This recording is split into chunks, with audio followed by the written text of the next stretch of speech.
years and great success. With truth and love, we conquer all. For God our land and acceptance.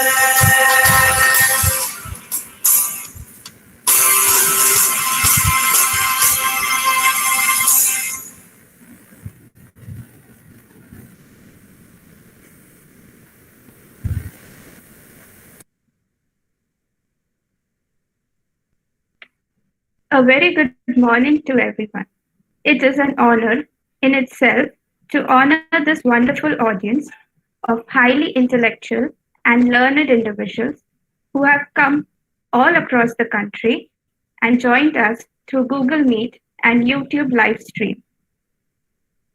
Breakthrough innovation occurs when we bring down boundaries and encourage disciplines to learn from each another.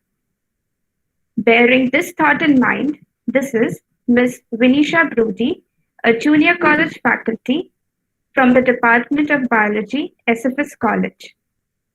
On behalf of the management and principal, Dr. K.D. Thomas Sir of St. Francis de Sales College, Nagpur, Maharashtra, I wholeheartedly welcome you all this morning to the second day of the 5-day interdisciplinary online workshop on advanced teaching, learning, research, methodology, and innovation. How amazing would it be to see and hear the confluence of these vast and varied aspects, as each and every aspect mentioned here holds a vital place in our lives, and that too from such eminent and scholarly personalities. So, to address our first session, we have in our midst Dr. Vivek Nanoti. Sir is a renowned academician, administrator, and management guru. Sir has completed his PhD in physics in 1996 under the scholarship of Department of Atomic Energy Commission at BARC Mumbai from Nagpur University. He has 29 years of rich experience of teaching, research, and administration, and his areas of research is in material science. Sir has received the Most Promising Engineering College Teacher Award in 2005, Bharat Jyoti Award in 2012 for Excellence in Education and Research, and received National Award for Outstanding Academic Leader of 2019. He is currently the head of 3 international projects on social entrepreneurship, green economy, and fake news. Currently, Dr. Nanoti is the principal of Priyadarshini Institute of Engineering and Technology, Nagpur, and the Senate member of the RTM Nagpur University 2018-2022, and Vice Chairman IEEE Nagpur subsection. During pandemic lockdown, Sir has delivered lectures in more than 80 plus webinars in the last 5 months to various sectors of the society from various countries on various topics. Before we commence with our session, a note for our viewers that they can post their queries in the Google Meet and YouTube live chat box. I now welcome Dr. Nanoti to this platform on behalf of SFS College and humbly request Sir to deliver his talk on Reimaging Education, Post-COVID Challenges and Opportunities. Yes, thank you. Thank you so much, Vinisha ma'am. Very good morning to all of you, all the participants. It's indeed a pleasure to be here with this wonderful topic, which is very close to my heart these days, that yes, what even if we go like this for few months, few years, and what? At the outset, let me thank administration, management, Dr. Thomas, Dr. Sadhankar sir, and all my dear friends at SFS, and all the participants who are watching this this course, my session on Google Meet and as well as on YouTube Live, and of course those are on Facebook Live. So dear teachers, a very warm welcome to this session. Dear teachers, digital DDD, digital, disaster driven digitalization. Suddenly March came and everything was locked down. March 2020, and lockdown was there. Straightway we shifted from chalk and board to these screens, from the classrooms to the Google Classrooms, to Zoom, to these Google Meet and all of them. And then teachers were not equipped, teachers were not ready. And then see, like almost an year has lapsed and we are still on the screen. But now we are experts. Now we are habitual. Now we are accustomed. Now we can make this thing effective. I'm sharing my screen now. So dear teachers, it's an opportunity. It's a blessing in disguise, I call. Blessing in disguise. Yes, we love to be in the classrooms, physically in touch with our, face-to-face teaching learning is amazing. But what if not? Can effectivity be brought back? My presentation is visible? Yes. Sir. Yes. Yes, Yeah, sir. fine. So I've selected a topic like reimagining education post-COVID, challenges and opportunities. Every word is important. Reimagining education, national education policy has come up, and then huge corrections are suggested. Total revamp and re-energization of the education policy has taken up after 34 years post-COVID. So reimagining is must in two contexts. One is in the context of national education policy, 100% change ho raha hai. Total change, the revamp we are expecting if NEP gets implemented, and reimagination in terms of getting things online. We shifted from classrooms to Google Classrooms. We shifted to Microsoft Teams. We shifted to WebEx. We shifted to Google Meets. We shifted to Zoom platforms. Dear teachers, we have to reimagine and make it as successful as we were in the classrooms, because students have one in lifetime opportunity. They will be in first year for once only. They will be in second year for once. And if that year is 2021, if that batch is 21-22, they should not be the sufferer, should be the prime goal of all our teachers. So dear teachers, and challenges. Yes, of course, there are challenges. Many teachers are still facing and they are still endorsing that no, let us start physical. But with second wave and all that, we know that it's not possible now. So dear teachers, what are the solutions? Challenges, yes. If you see what are the challenges, internet speed, hardware at teacher's end and student's end, double challenge hai. Hardware at teacher end, yes, he has got a good laptop, a quality softwares, a very good internet backup, the battery backup, the power supply, everything has to be in place and with abundance. Because in a day, we are consuming more than 4 to 8 GB. I almost consume 10 GB data on my MacBook, on my iPhones and all that. So 3-4 gadgets I am alone using with my other family members. So we consume huge data. So you need a very robust internet system. And it's not sufficient that if you as a teacher has got all those set up, if your kids, if your students are into small villages, staying into small places, dear teachers, then it's really, really difficult. So both way, hardware should not be a challenge, because that is something like going to college by bike or bus. So mode of transport was always a big thing, but we never talked about it. Same is this. This is mode of transport.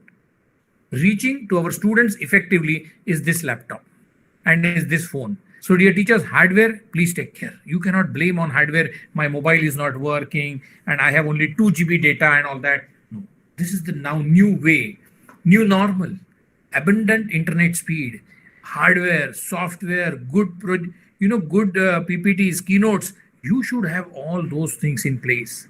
No hands-on experience, no issues. You have to need to practice on this.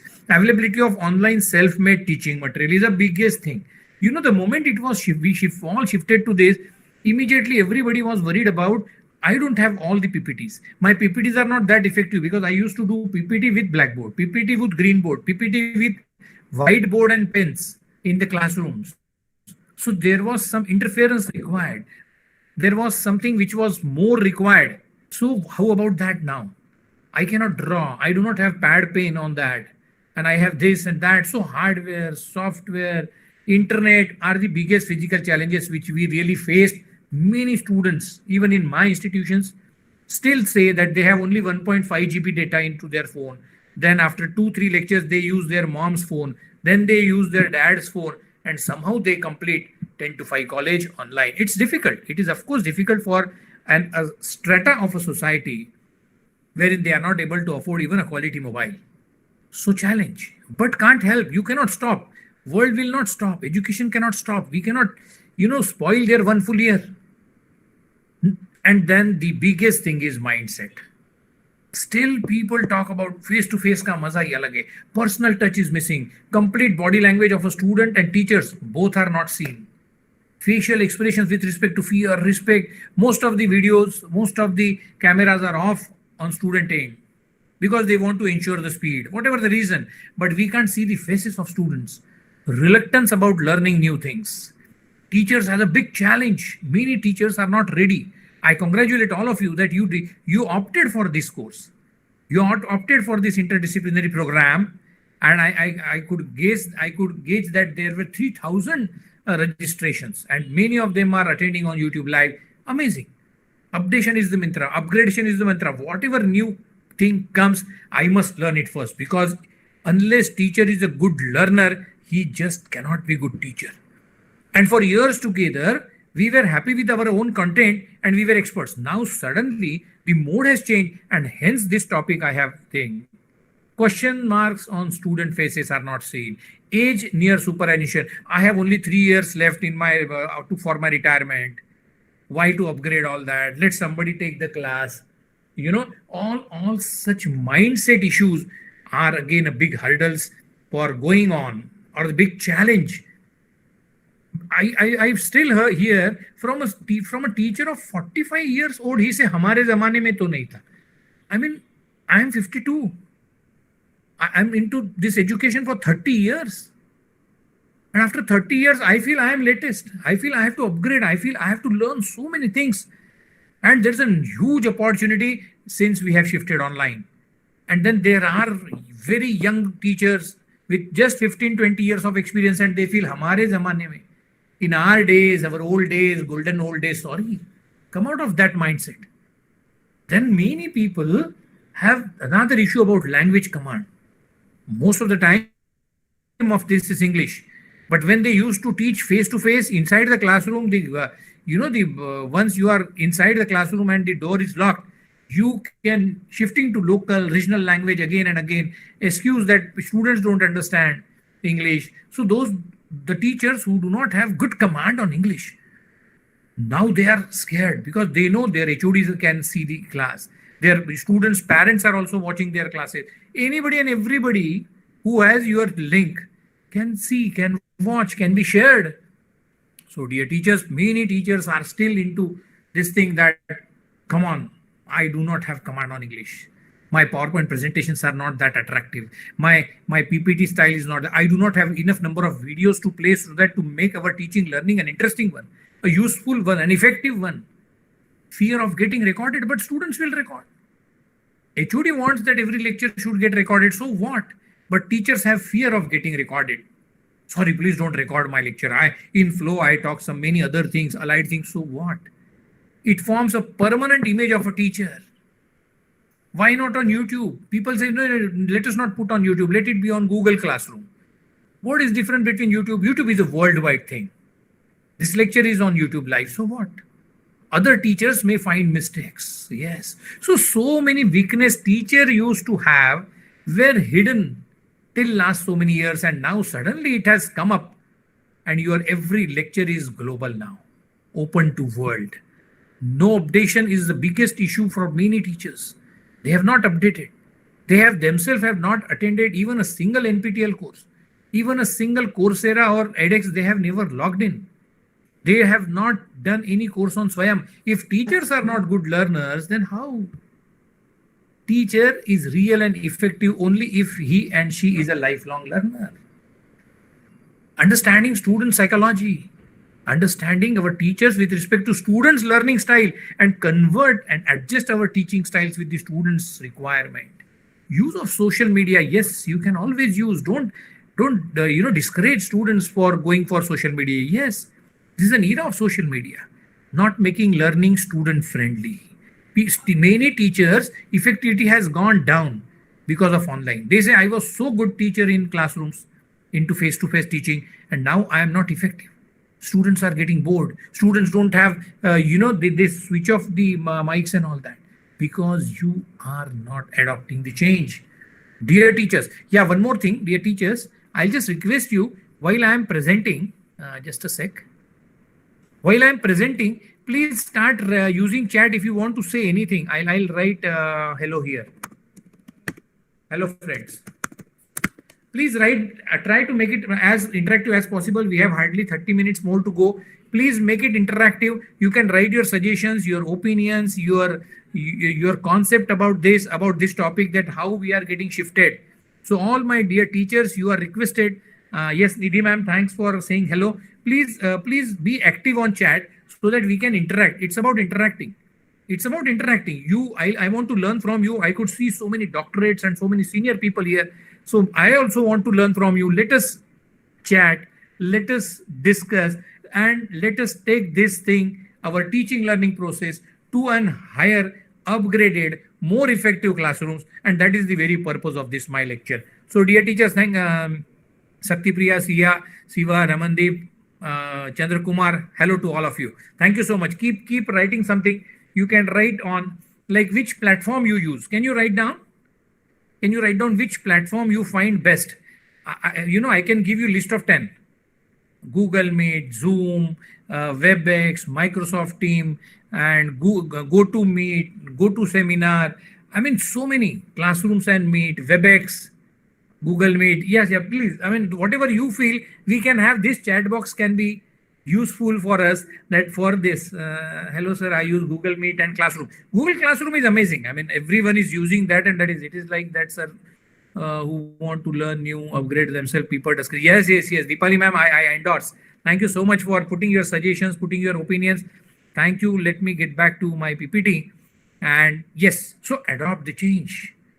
Adopt the change, dear teachers. Strongest species. It is not strongest species that survive, nor the most intelligent. It is the one who is most adaptable to the change. The moment we have shifted to Google Meet, let us make it as interesting as possible. What you teach and how you teach. What you teach is fixed for years. Syllabus has not changed for last 5 years. So what you teach is fixed. How you teach is absolute liberty. And let us use that liberty, dear teachers. Let me share some amazing methods and media to make your classroom teaching very, very effective. Come what may, whatever challenges we have, let us take them as an opportunity. How to convert your classroom teaching. Like this is also, we are interacting. So these interactions should be made very, very interesting. So I have some few suggestions and some instructions and some guidelines, so that what are those methods and media which we can use. By using it, we can make it most effective. And let us use that complete liberty. Let's be free. Just don't get scared of that somebody else is watching and somebody else is listening and somebody will assess you. Sorry, I just want to put 5 columns.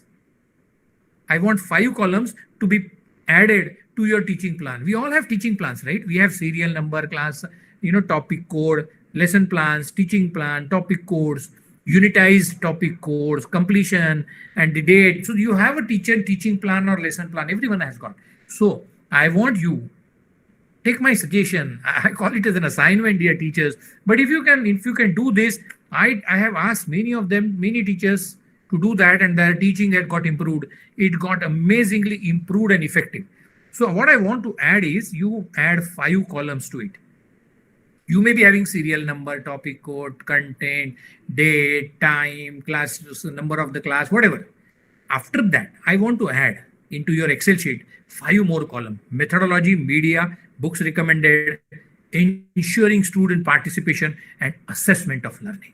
These 5 factors, if you add to your column of this thing, and if they are prefixed, like teaching plan is fixed into vacations only. before we could start first class, our entire semester's teaching plan is ready, lesson plan is ready. So that time only, pre-plan these 5 items also. For every topic code, you must try. For every topic code and every lecture, you should have these 5 things known, decided, defined, and well understood before you enter into the Google Classroom or Zoom Meet or Google Meet, whatever, or after some days physical classroom. This will be useful for physical as well as online. So what are those methods? Methods means what? You teach and they learn. Students deliver seminar on either of taught topics or untaught topics for 10 minutes each, so that they will be understanding how to share the screen, how to present, how to make PPT so interesting.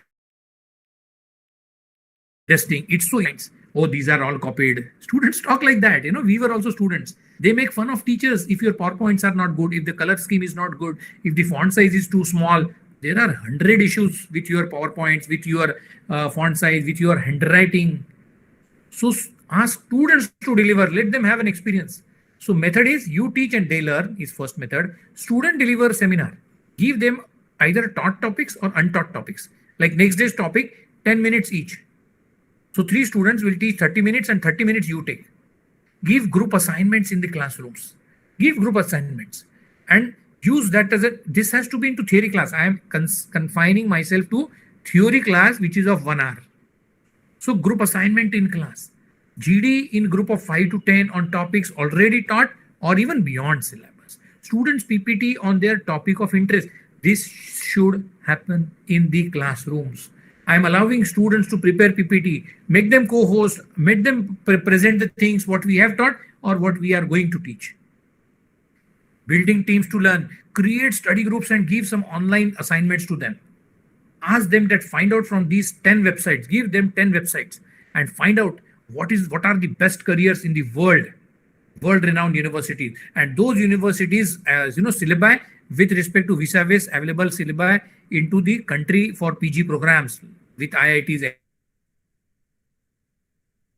NITs or any private institute. Give them assignment, let them present, and that study group should study beyond college timing. So these are the methods. 1, 2, 3, 4, 5, 6, 7 methods I have mentioned on my screen. You can have another 7, but keep changing methods. Just don't bombard content on them without getting assessment of their learning. There can be so many teaching media. You still can have a camera on and you can teach on chalk and board. You can use charts and models, soft. Use PowerPoint and videos. Special softwares are available for simulation, for making the concept understanding. The visualization, to create 3D concept, to make them understand 3D concepts. Use animation softwares. Create a small software. If you are not good at software, ask your colleague from computer science or IT department. He will make it for you. Use virtual experiments. Virtual laboratory is a big thing available by IIT Powai. Use virtual experiments. Industrial visit, virtual. Visit to higher end labs. If they cannot visit, share your videos on that. Share your experiences into the various labs and industries you have already visited. Maybe 5 years back, 10 years back, doesn't matter. But those are to be shared. Websites, learning resources, ebooks, interactive tools. These media, dear teachers, I want to use it in your theory class. Into your theory class. Webinars, video conferencing. The moment you log in, if you have a class 11 to 12 with third year students, second year students, and today you will go and announce suddenly and tell, dear teachers, today I'll be taking question answer based class with one of my friends who is working at Google's headquarters US. He has agreed to be part of our classroom now. And he will be delivering webinar to you. He will be explaining the current scenario in IT industry. He will be telling about industry expectation. Somebody from Microsoft headquarters US, somebody from Singapore, Malaysia, Tokyo, somebody from Japan, China, Germany, Italy, France, London. Why not? We have so many friends, we have so many colleagues, we have so many classmates who are doing it, who are not at all into teaching profile. So they are into IT profile, they are into HR profile, they are into engineering profile, they are into core industry, they are into IT industry. Make use of your friendship and they are so super happy. So suddenly you go and somebody else is taking your class. Then sometime some big shots, CEO of some good company. They are your friends. So arrange an appointment within the class and have a video conferencing with them. Amazing experience. The moment you start checking, these are the media I want you to write down. Methodologies, these 8-10 methodologies I have given a list. You can create 5-10 more. Teaching media, chalk and board, charts, LCD, software, experiment. This is 10. Websites, learning resources, ebooks. Your learning resource is not sufficient, dear teachers. They will just match up with the YouTube professor, or he will compare your teaching with an IIT professor who is available on YouTube, and he may find 10 mistakes. Dear teachers, let us be open. Let us be open for feedback. Let us be open for suggestions. Let us be ready for upgradation and updation, because we are also facing this thing for first time in our life. 100% online has become first time for us also, like student, like teacher. So learning apps, start immediately and learning app. If you have your college learning app, create chapters into it, post some amazing videos of yours, webinars, video conferencing. These are the media I wish teachers should start using to make your content very, very interesting, to make that 1 hour absolutely interesting. There are many live chat rooms available, dear teachers, you must be knowing. So if a live chat room is available on artificial intelligence, on IoT, on data structures, on current manufacturing processes, on 3D printing, whatever is the subject you are teaching, live chat room, go log into live chat room within the class and let all other students also be the part and parcel, and they let them enjoy the brainstorming, wherein the students from New York and Japan and China and Germany and France are together sitting and brainstorming on this topic. Amazing exposure they will get, dear teachers. Please mind well, you need to give different flavors. Students are absolutely net savvy, tech savvy, and their palms are screens. They don't have palms. Their palms are screen. 24/7, the mobile is in their hand. So they are super duper virtual. They are always on internet. So we need to combat with all those things. Our hurdles. Go to virtual labs. Go to NPTEL courses, SWAYAM courses, MOOC courses, Coursera, edX. So many things. So dear teachers, methods, media. These two things, this is the list of media. 1, 2, 3 screens I have devoted on media. Please keep shifting, and you need to tag every topic code. See, decide for each lecture, for each topic code. You have to decide method among all these. You have to decide media out of these 20 I have written. You have to decide book which you are recommending, from where you have taken. Start making an habit of referring the websites, referring the books, referring the this with its detail, author, publisher, and all that. So students get impressed with the teacher. Oh my God, teacher has, for such a small topic, which is available in textbook, teacher has referred 3 foreign authors, international books. Next very important, dear teachers, I want to appeal all of you, create e-content. This is going to be there. E-content development has to be an important part of teachers' career, dear teachers. This is the big challenge. The quality e-content of your own. Do not download everybody else's PowerPoints and somebody else's video. No. This is the time you should create your own PowerPoints. Amazingly attractive, easy to understand, easy to log in, with less GBs and MBs, with less size, with amazingly self-convincing, logical. Create amazing PowerPoints. Once you are on web, students will compare you with hundreds of videos. Rigorous e-content survey has to be done by every teacher. Don't get happy with that. Okay, these videos are available on NPTEL and these videos are available on YouTube. Sorry. There are 1,000 more videos which are 100 times better than what you are teaching. Let us use that. Let us survey those content and let us make your own original content. Avoid cut copy. Please avoid that. Create your own. It should be easy to understand and students learning friendly. Learning friendly hona chahiye. It is very important. So this is the biggest task you have to create. Forget about your notes, copies and registers and printed notes. Forget about all that. This is an era of e-content development. Logistics. In the era of online teaching learning, every teacher must arrange for the best internet facility. Basic knowledge about recording audio, video is must. Teacher should, last slide on my slide is, teacher should acquire expertise in some audio, video editing, mixing, software and apps. I was also not very friendly with all these things. And I am into administration. Like I am principal of this institution, 30 years into teaching. And for last 9 years, I am principal of, I'm into admin. So it was very difficult for me to get back to these things. But dear teachers, I have learned now video editing. I record simple, and phones are amazing these days. The camera, the videos, quality videos, phones, they are giving amazing. So you don't have to buy big cameras and very hi-fi, hardware and software. No, even your mobile phone is outstanding. I did so many. I have created my YouTube channel. Pandemic was in March, and then I decided, sorry, now I have to go online. I am HR trainer. I take so many sessions in India, abroad, so many. So I shifted to this. And then, these are the, check out the font size.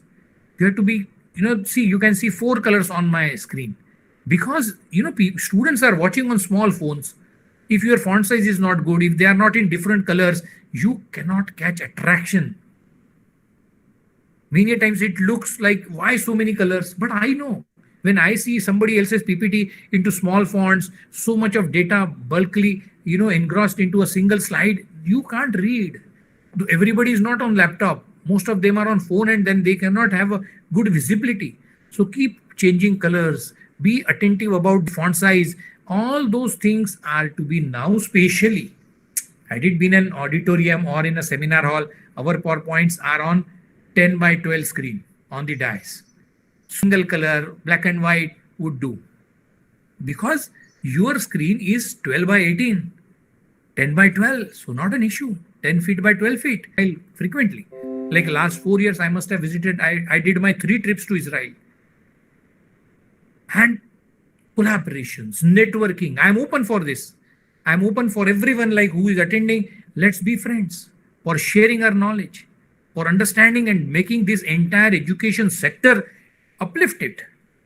Let us make it globally competitive by creating this synergy among the states. Dissolve the boundaries. Dear teachers, my appeal to all of you, dissolve boundaries of state and senior, junior and mechanical versus electrical, physics versus English and maths versus, sorry, come out of your labels. Just be a good teacher. Just be a good learner. And then you will see amazing world out there, and you will going to be absolute successful, and your teaching career would be so rewarding. Name, fame, recognition, and a lot of monetary benefits also are awaiting. Opportunities are knocking your doors, provided you are open for it. So immediately equip yourself, create your YouTube channel. I created my YouTube channel, and 79 video. Yesterday I uploaded 79th video. 79 videos I uploaded. It's not a joke. You have to spend hours after hours on those PowerPoints, on slides, and then recording, then dubbing, and then creating into a time-bound sections, promoting it. I mean, there is a big task running a YouTube channel. Of course, I'm not a professional into it, but I did it for my teachers, for my students. So it is so important. Post your session. Udemy pays very well, dear teachers, if you don't know. So post your good sessions, good videos on Udemy, on other MOOCs platform, Swayam, NPTEL. Everybody wants good teachers, good e-content, good digital content. And this is the time you should jump into this big ocean of digital content. It's a big ocean, and everybody has an identity. Everybody who is unique, everybody who is, do your SWOT analysis, identify your strength, use it as a brand, identify your weakness and start acting on it. If your weakness can be communication skills, spoken English, your weakness can be fear, lethargy. Why I want to do, yaar? There are many videos available. I'll tell my junior, he will prepare my PowerPoints, and I'll just go on the time. Sorry, reluctance to update, fear, what people will say, spoken English, communication skills, reluctance to update. Sorry, only a good learner can be a good teacher, dear teachers. So do your SWOT analysis rigorously, work on your strength, and find out a very amazingly rewarding career. Ensure learning. Make your thing continuously. continuously interactive. This is very important. Deepali is saying, previous slide, I think they should take voluntary retirement. What do you say? Yeah. I mean, those who really don't want to conduct, sir, in rural India, still students are crying for Android mobiles. And I fully agree that yes, still many villages, there are how to ensure student participation. I am taking about private institutions having students who really speaking are good, kind of lot of discussion. Sorry, I just saw it. Significance of technology in classroom, but because of these specifically ad hoc private college school suffered a lot. Kindly come. Yeah, yes. Of course, I'm telling. I mean, there are a lot of challenges. That's why we need to make ourselves very strong. Create your YouTube channel. Create your digital content. Make it copyrights. Give it to your own channel. Log your channels. Use all social media like LinkedIn and Facebook. And I have 20,000 followers on LinkedIn. Worldwide, I have friends in every country.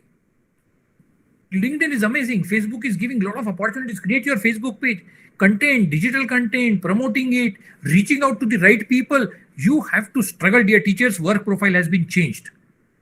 To ensure student participation is continuously keep asking questions, ask them to write down into chat, give them a 5 minutes PowerPoint presentation. So, PowerPoint presentation to them. Discussion groups there, 5 of the group and one will switch on the mic and he will present.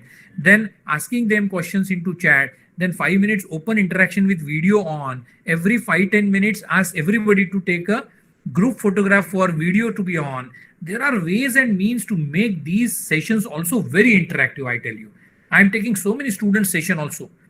I've taken 500 Zoom, 1000 Zoom session I have taken of 1000 students together, and I tried my best rather to create it in this, to create this thing. Please, I think we should voluntary retirement. Yeah, fine. Very inspiring. Thank you, Dr. Sheetal sir. Post your YouTube channel link here. Yes, of course. Please, definitely I'll post my YouTube channel link here so that you can always enjoy and use that. We will go to my presentation first. So blended classroom, flipped classroom, you need to learn all of these things. Post your online sessions on this, use MOOCs. These are the available things. Go to Meet, go to fine. We have already discussed. Important thing is you should be good at software. If not, you should have a good friend who is good at software. 3D concepts. There are many struggles on online, but you have to take over. You have to overcome. And once your animations are available, amazing animations, step-by-step animations are available as if you are drawing it on a blackboard. So on and so forth. Ready-made animations are available. Simulation, virtual experimentation, mathematical models and statistical models. Reliability of those models. Reaching to ANN and fuzzy logic. Outstanding opportunities are there. In fact, I should say that we are getting more number of opportunities than in classroom. We are now global. Every teacher is global. Self-learning can only save a teacher. E-books, interactive tools, website, self-learning. Attend maximum webinars. Most of them are free. Keep video conferencing with your teachers, with your students. I am currently tied up with 11 European universities and we are almost daily in touch on WhatsApp videos, on Skype, on Zoom, on these platforms. The more and more you interact, the more and more you tie up with people and connect with the people, you will keep learning. Networking and collaboration gives you amazing learning. Formal learning is not possible for everything. We are already doctorate, we are already postgraduate, so we have no plans for DSc and we have no plan for second doctorate. But learning, which is needed for my tomorrow's class, I want to make it very effective, industry ready, then I need to have all those things. Attend so many live chat rooms, so many different discussions, technology interactions, so many things. Virtual laboratory, V-labs are amazing. You can actually enjoy working on these V-labs as if you are performing and they are safe, no expenditures. Simulators are available, electronic simulators, software, amazing opportunities are available, dear teachers. This is blessing in disguise. Universities in other developed countries have been already using all these. Don't panic, use this time for self-learning. It's time to update. It's great. We were into small lakes sitting down with 100 students. Now you can talk to 1,000 and 1 lakh and 10 lakh students together. This is lifetime opportunity, dear teachers, for us.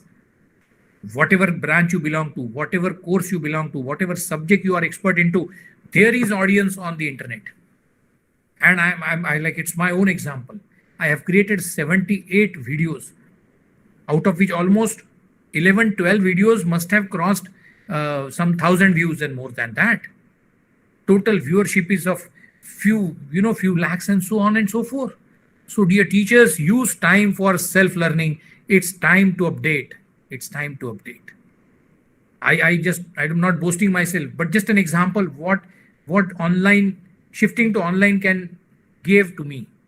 What I received during this pandemic lockdown, I could deliver 250 plus webinars. This must be 267th or something. I'm counting, I'm writing down the audience, I am talking about people.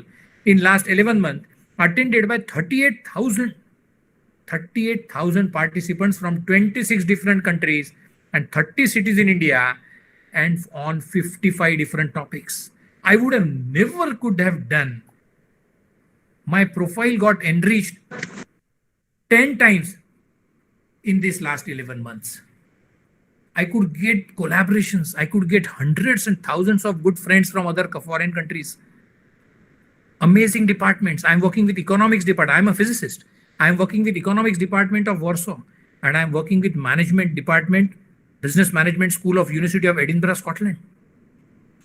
It has become so easy. World has become a global village. It is you who has to decide on this. If you cannot decide, who else will decide? If you cannot do, who else will do? Dear teachers, this is so important. This is so important. So there are challenges, there are hurdles, but there are options. And there are options. Thank you so much. It's exactly 11:45. I know Prantik is an amazing speaker. Next lecture, Prantik Banerjee is a good friend. So thank you so much, dear teachers. Let us be connected. We are now introduced to each other. You can post difficulties, your queries, suggestions, information, any project for collaboration, we can discuss. I am open for that. Catch me on YouTube, Instagram, LinkedIn, Facebook page. I am absolute social media person. I am available on WhatsApp on 9822233286, and I am available on my email ID vivekmnanoti@gmail. Please take screenshot of this so that you can connect me. I believe in making new friends to improve my teaching, to improve learning, to improve collaborations, to mutual learning, to synergetic development of this education sector, which NEP is also saying. So dear teachers, let us welcome National Education, new education policy, which tells about collaboration, which talks about networking, and these are the amazing platforms. I feel that we all should connect, work together, like-minded people can come together, and there are amazing opportunities, dear teacher, there are amazing opportunities to have whatever you have, right? If you want my YouTube link, I'll just post it here. It's not ready with me. Just give me 1 second for that. And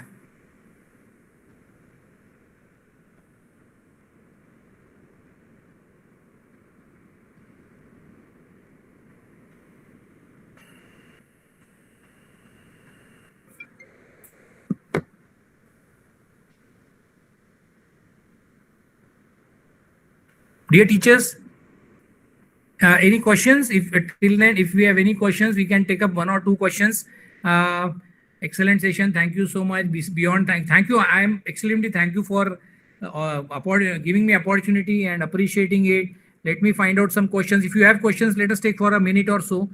Excellent presentation. Thank you so much, sir. Would you like to focus on the responsibility of government in modernization of educational technology infrastructure? Yes. 0.69 GDP for last 34 years. 1984 में education policy proposed 4% of GDP to be spent on higher education infrastructure. Dear teachers, if you will survey, it is still 0.2, 0.4 and average is 0.6. Yes, I strongly agree with Saidur Rahman. Yes. Unless you have an amazing infrastructure, a solid, logistic, robust infrastructure for teaching, this is not possible. And I wish that the NEP, latest NEP 2020 has proposed 4% of GDP to put in, to pump amount into higher education. If government really follows that rule, they have already accepted in Union Cabinet. If they accept, this robust infrastructure for logistics and government setup will be there. Let us be hopeful for that. Your PPT sent to email. Yes, I'll send this PPT. Those who want, you can please email me. My email ID and this thing is there.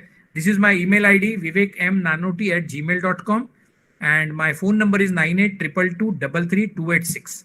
Catch me on Facebook. It's very easy on Messenger. Catch me on LinkedIn, Instagram, Twitter, YouTube, everywhere. YouTube, you just type Vivek Nanoti and you will definitely find my YouTube channel. Please like, share and subscribe my YouTube channel for so many such videos. There are amazing. Now I have started a series for teachers that how to make teaching career a rewarding one. So dear teachers, please like, share and subscribe my YouTube channel. You will have hundreds of such wonderful sessions. So Dr. Pondra, thank you so much. Started following you. Thank you so much. Once again, I thank Dr. Thomas, Dr. Sadhankar for giving me an opportunity to interact with this amazingly interactive audience. Thanks a lot, dear audience. Please keep in touch with me on my social media. Thank you so much. Over to coordinator. Thank you, sir, for such a unique and outstanding presentation. I'm confident that our viewers must have nodded in agreement as you used revealing analogies to explicate the various concepts in the presentation. And sir, as you said, unless teacher is not a good learner, they can't be a good teacher. So I hope and I wish that we all make this a motto so that we become good teachers in future, not only in digital platform, but in all other platforms. And we will surely upgrade and update ourselves. Thank you. Sir, there are a few questions. Yes. Sir, there are a few questions asked by our participants. May I put them forward? Please, yes.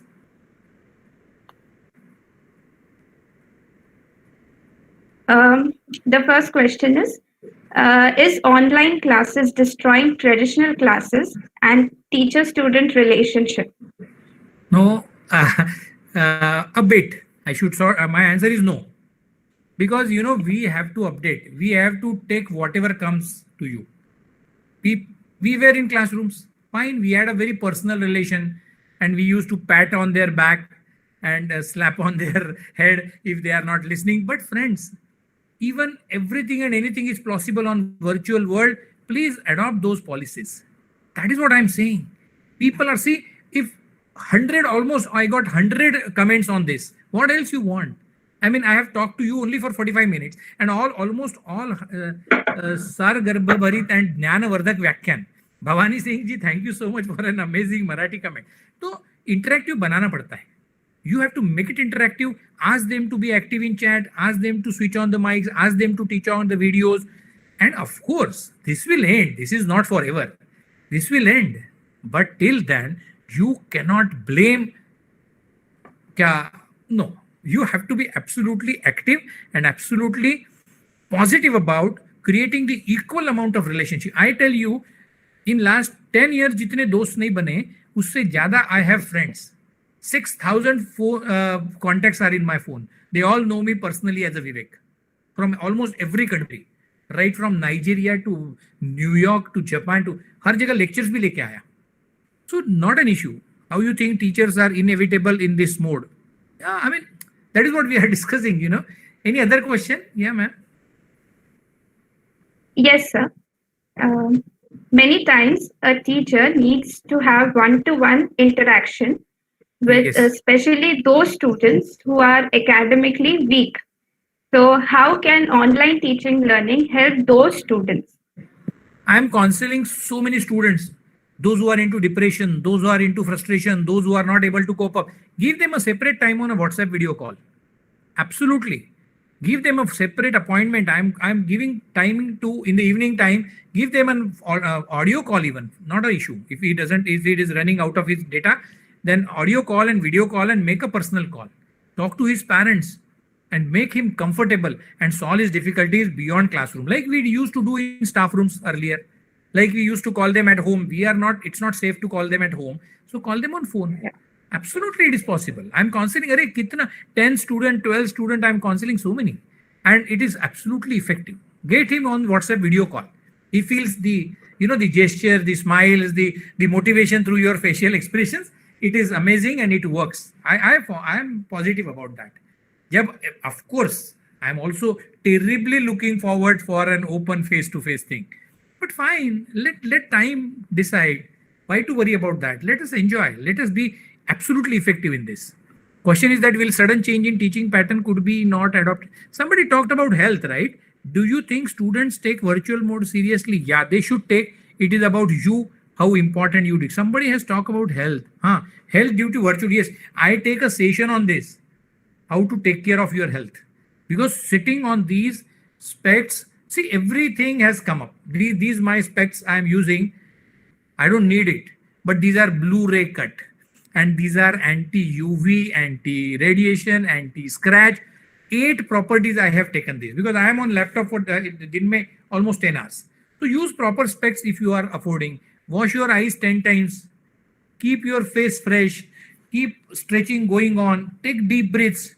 When I take 3-4 hour session, I myself give them meditation in between. So meditation, deep breaths, stretching, giving counter movements to body, washing your eyes, using a high quality specs, changing the screen settings and all. There are 25 things by which you can take care of your health. We were asking students, don't go on mobile. Now students, you cannot say. They have assignments on phone, they have chatting on phone, they have exams on phone, their classes on phone, extra class, soft skills. How can you keep them away? And it's not a solution. So just don't worry about health. Give an counter movement. Your shoulders may go frozen shoulder and this and that, doesn't matter. But counter movements, washing eyes, using best specs and the screen's settings. That can resolve the problem, not an issue. Don't worry about health. Pehle padna hai. That is important.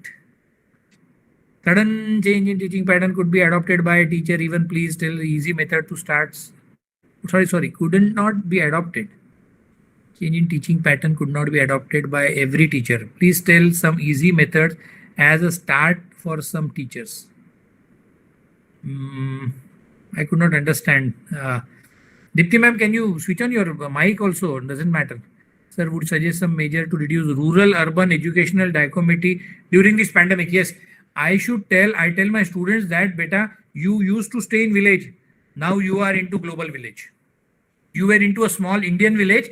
Now through this platform, now through this Zoom, now through this Google platform, you are global. Make them happy that they are not, no more they are into the rural areas. They are now into global village. They can listen to an professor from Harvard and New York and Illinois University. Convince them that this is not there. They are not urban. They are no more rural and urban. They are global village people. Not an issue. Can I ask a question? Yeah, please? yeah, please, yes. Sir, in most of the rural areas, there is no internet connections. There are no Android mobile available. Already in Assam, in my home state, 1 or 2 students had committed suicide. The lack of Android mobiles in the last 20 years, the first phase of the pandemic. So, is that a responsibility of government on this part? How can you suggest some measures to cope up with this pandemic? The pandemic of internet, the pandemic of modernization of infrastructures, the pandemic of Android mobiles, and the motivation of the students regarding the situations, how they come out from these pandemic situations. See, going away, pandemic going away is the basic solution. Which after vaccination, after second wave and third wave and this and that and all precautions, people are now quite learned.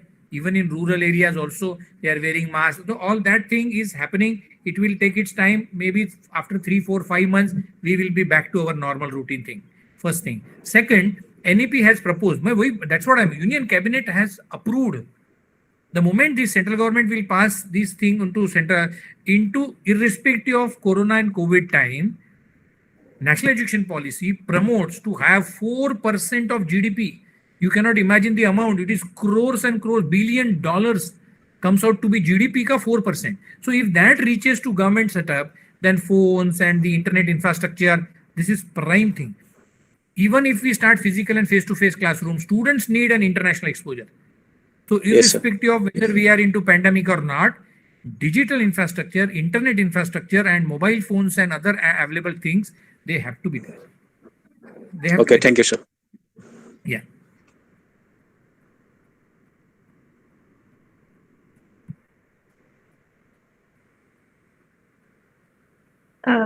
Thank you, sir, for answering all the queries with such ease and expertise.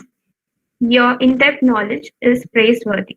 I'm sure our participants enjoyed the presentation and would take into consideration all the valuable inputs and important aspects. Thank you, sir. Thank you. Ma'am, do you have this thing? WhatsApp group or what? All participants? Yes, sir. There are WhatsApp groups. Okay. I'll share my YouTube link and this with Sadhankar. Many of them are asking for this thing also, email and all that. I'll share with Sir, will you Sadhankar. share your PPT, sir, in a WhatsApp group? Sir, will you share your PPT? Sure, definitely. 100%. I'll share with Sadhankar, sir. He will broadcast it everywhere. Not an issue. Yes, okay. Okay, good. Okay, sir. Thank you. Thank you so much, all of you. Thank you so much. Yes. Thank you, sir. Thank you. Now we have with us another inspiring personality amongst us, Dr. Prantik Banerjee. Sir is the Associate Professor, Department of English and former IQAC Coordinator, Hislop College, Nagpur. He has successfully guided his college in getting A grade from NAC, Bangalore, and heritage status from UGC, New Delhi. He has been a keynote speaker and research person at several national and international conferences. He is a member of Board of Studies, RTM, Nagpur University. He is a PhD supervisor of RTM NU, a NAC expert, RUSA trainer, and a certified HRD trainer from TCS, Bangalore. His publications include 1 book, 3 anthologies, 7 book chapters, and 38 research papers in peer-reviewed journals. Sir is a published poet and a short story writer. The Indian Express, Nagpur edition, and the Hitwada have published many of his articles. Before we move ahead, I would again like to remind our viewers to post their queries in the Google Meet and YouTube live chat box. We extend a hearty welcome to you, sir. It's indeed our pleasure to have you with us today. I now invite Dr. Banerjee to share his thoughts on the topic, research writing, how to dot the I's and cross the T's. Over to you, sir. Thank you. Am I audible? Yes, Yeah. sir. Yes. Yeah. So thank you, Vinisha, and good afternoon or good noon, participants. And I believe there are more than 200 odd participants, 100 on this platform, and I think some hundreds are also following the YouTube live streaming. So thank you, participants, for being with us, for joining this this workshop or this FDP, this 5-day interdisciplinary. And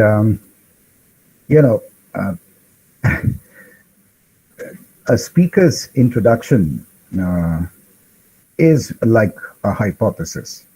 I mean, nothing said about the speaker is to be considered true until he can prove otherwise with evidence of what he does.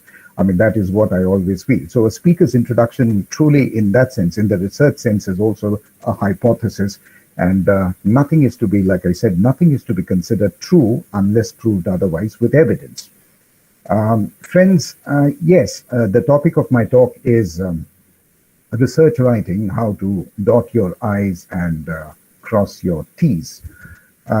I'm here to walk the talk with you with on the mechanics of good research writing. The past year and a half now, with the pandemic ravaging across cities, across continents, There has been, like I said, almost a paradigm shift in the way in which we have been doing teaching, learning, the way we have also been researching.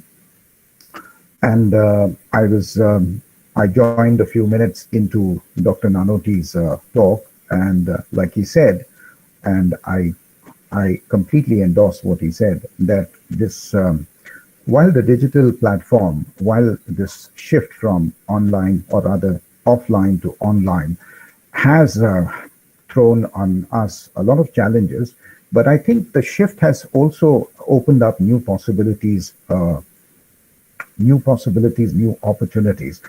The way in which the teaching fraternity, we teachers have when the first wave hit us somewhere in end of Feb and March, the way the teaching community on the whole quickly adapted and adopted ICT in shifting the entire curriculum transaction for the benefit of our students online, and then taken to teaching, almost turning teaching into anywhere, anytime, from anywhere, anytime.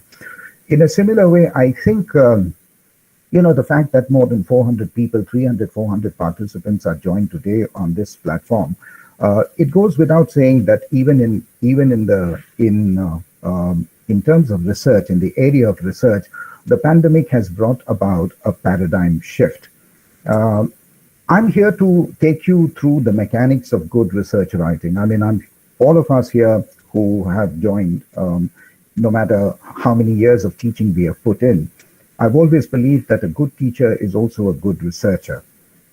And since Nanoti sir was talking about NEP, yes, the NEP does talk about, how in the next 5 years or 10 years, there are going to be specialized institutions devoted solely to research. They talk about, the NEP talks about two broad institutional categories. One is teaching institutes and the other is research institutes.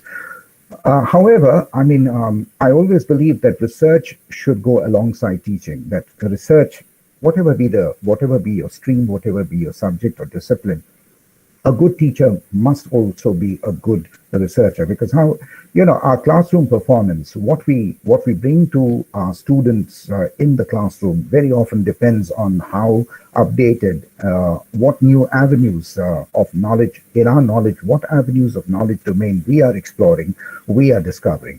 So in order to keep abreast with our own subjects and in our own disciplines, I think it is absolutely mandatory for teachers to be also doing good research. So I thought that I would be, sharing with you some of my own research experiences, and show you, when I say the mechanics of good research writing, I really mean, it's like back to basics, back to school. I'd like to show you how to dot your I's and cross your T's in research writing. Let me repeat what I said, that I believe that quality research is intrinsic to quality teaching. But there is a corollary to that. If quality research is intrinsic to quality teaching, then quality writing is also intrinsic to quality research. When we think about what we do as researchers, one of our prime purposes of being a researcher, of being a good researcher, is obviously to make sure that there is the dissemination of knowledge. The dissemination of knowledge that is produced at our research end reaches far and wide.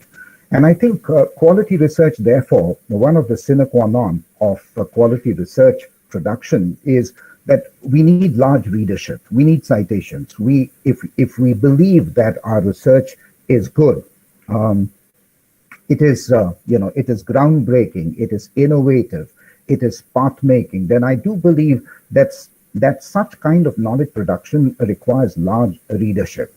And large readership, having a community of readers from your own academia to be reading what you are writing in your research projects, in your research assignments, in your theses and your dissertations, demands good writing. It demands good writing, because in order to ensure, that that good academic writing makes for interesting reading.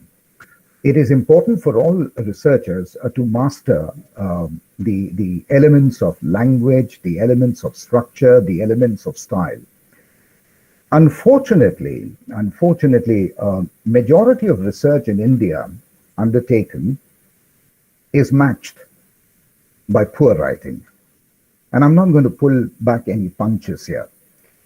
Because a recent survey by Aspiring Minds shows that nearly 72% of research, it's a JB Nielsen survey, shows that nearly 72% of research writings get rejected by leading research publications. And most do not win the approval of referees or of peer reviewers peer reviewers from reputed journals, not on account of the content, but often on account of the poor style of writing. What do I mean by a poor style of writing? A poor style or an incompetent style is something that is characterized by a lack of logical consistency in presentation of ideas, poor organization of thoughts, and an incorrect choice and order of words. And by that I mean the dreadful word, grammar. Because not infrequently, this is my experience of having guided so many research scholars, as well as going through a lot of research projects in various universities. It's been my experience that many writings, even in good research, content-rich research papers are often riddled by errors of, I hate to say this, errors of spelling, errors of grammar, errors of punctuation. Now, of course, one doesn't, by that I mean that I don't really mean that a good researcher also needs to be a good grammarian or an excellent language, must have an excellent language proficiency, such as language teachers perhaps have. But I do mean that some of the basic, a good researcher needs to improve and upgrade and needs to improve and have the basic requirements of good writing, the fundamentals of good writing, and especially academic writing or professional writing. Friends, the lack of poor writing generally in research production in India, there's a general is also on account of another factor. There is a general perception among researchers that that academic writing, whatever be your subject or your discipline, whether it is physics, economics, social sciences, or literature, that academic writing must be complex and sophisticated. Of course, it is a given that research in your domain has to have a discipline-specific language, a discipline-specific vocabulary. But what I'm trying to point out to you, participants, is that it is often falsely assumed that the writing style of papers must be difficult to understand,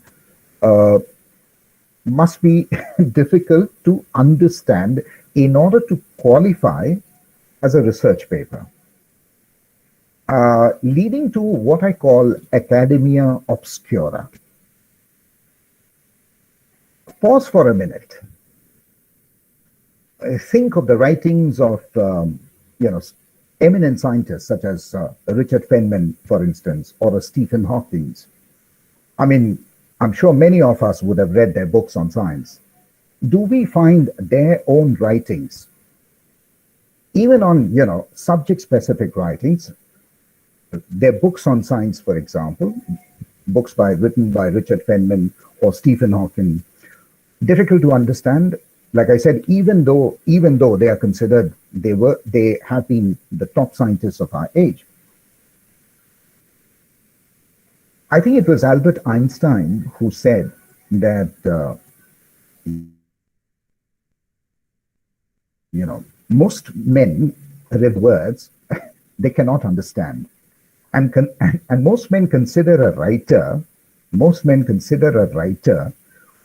whom they can understand to be superficial. Unfortunately, what Einstein said generally is perhaps more pandemic, more viral, more prolific in the area of research, particularly in academia. So, what is the myth that I'm trying to bust here? What I'm trying to bust here is that you don't have to, as a researcher, no matter what your discipline is, you don't really have to write in a complicated way to express complex ideas. I think it requires far greater skill and far greater ability and competency to put difficult ideas in simple language. Mind you, I'm not saying simplistic way. I'm saying to put difficult and complex ideas, to make them intelligible, not just to the specialist reader, to a reader who belongs to your own discipline or your own subject, but even to the well-informed reader.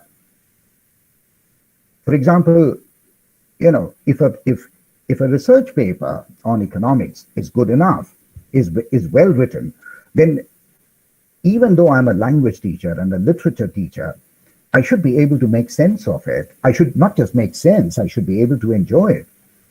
And I'm sure you will agree with me that the best research papers that you write or you refer to, or even the ones that you cite in your own research publications, are the ones that you have enjoyed most reading. So I'm trying to bring to you the intrinsic correlationship between quality research and quality writing. And therefore, I said at the outset that good research requires good writing. And good writing is the one that actually makes your research more citation friendly, more reader-centric and citation friendly. I think having laid the sort of template for my talk, it's time I shared my screen with you.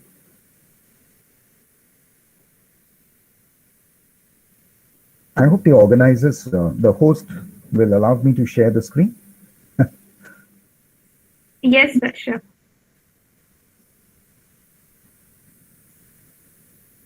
Just to give me a minute.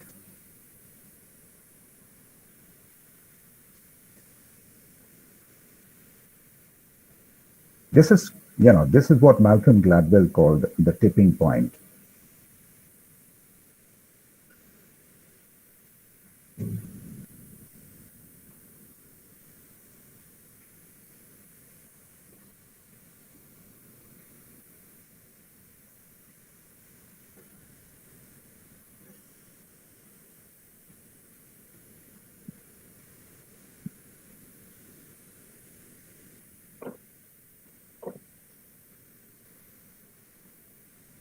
Is it visible?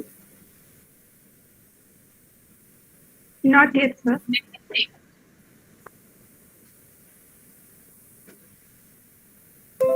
Yeah, it started.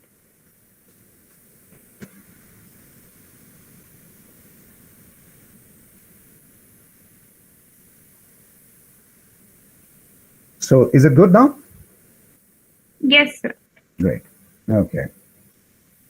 So like I said, I am going to take you through in the next couple of minutes on back to basics, how to dot the I's and how to cross the T's in academic writing or research writing. And, like I was explaining to you, what I call academia obscura. I mean, the silly notion that research writing should be in a language that necessarily should be difficult, should be complex, should have big words, should be obtuse, or on the contrary, what I'm trying to place before you is the fact that even writing on even the most sophisticated and the most complex ideas need to be intelligible, need to be comprehensible to not only your specialist readers of your own subject and discipline, but also to well-informed readers. Think about it. After all, why do we do research? We do research in our departments. We do research. Just a minute. We do research in our respective departments, not because we simply want the 4 people in our department to be reading it, the 4 people or the 5 people in our departments, in our universities, not even 20 people. We would want our research, if we believe that it is something innovative, something path-breaking, then certainly we would want the findings and the conclusions of our research to be talked about, to be discussed. And therefore, in order to, like I said, disseminate and sort of broadcast our research, our findings, it's absolutely essential that our writing style, our presentation styles need to be constantly improved, need to be constantly upgraded.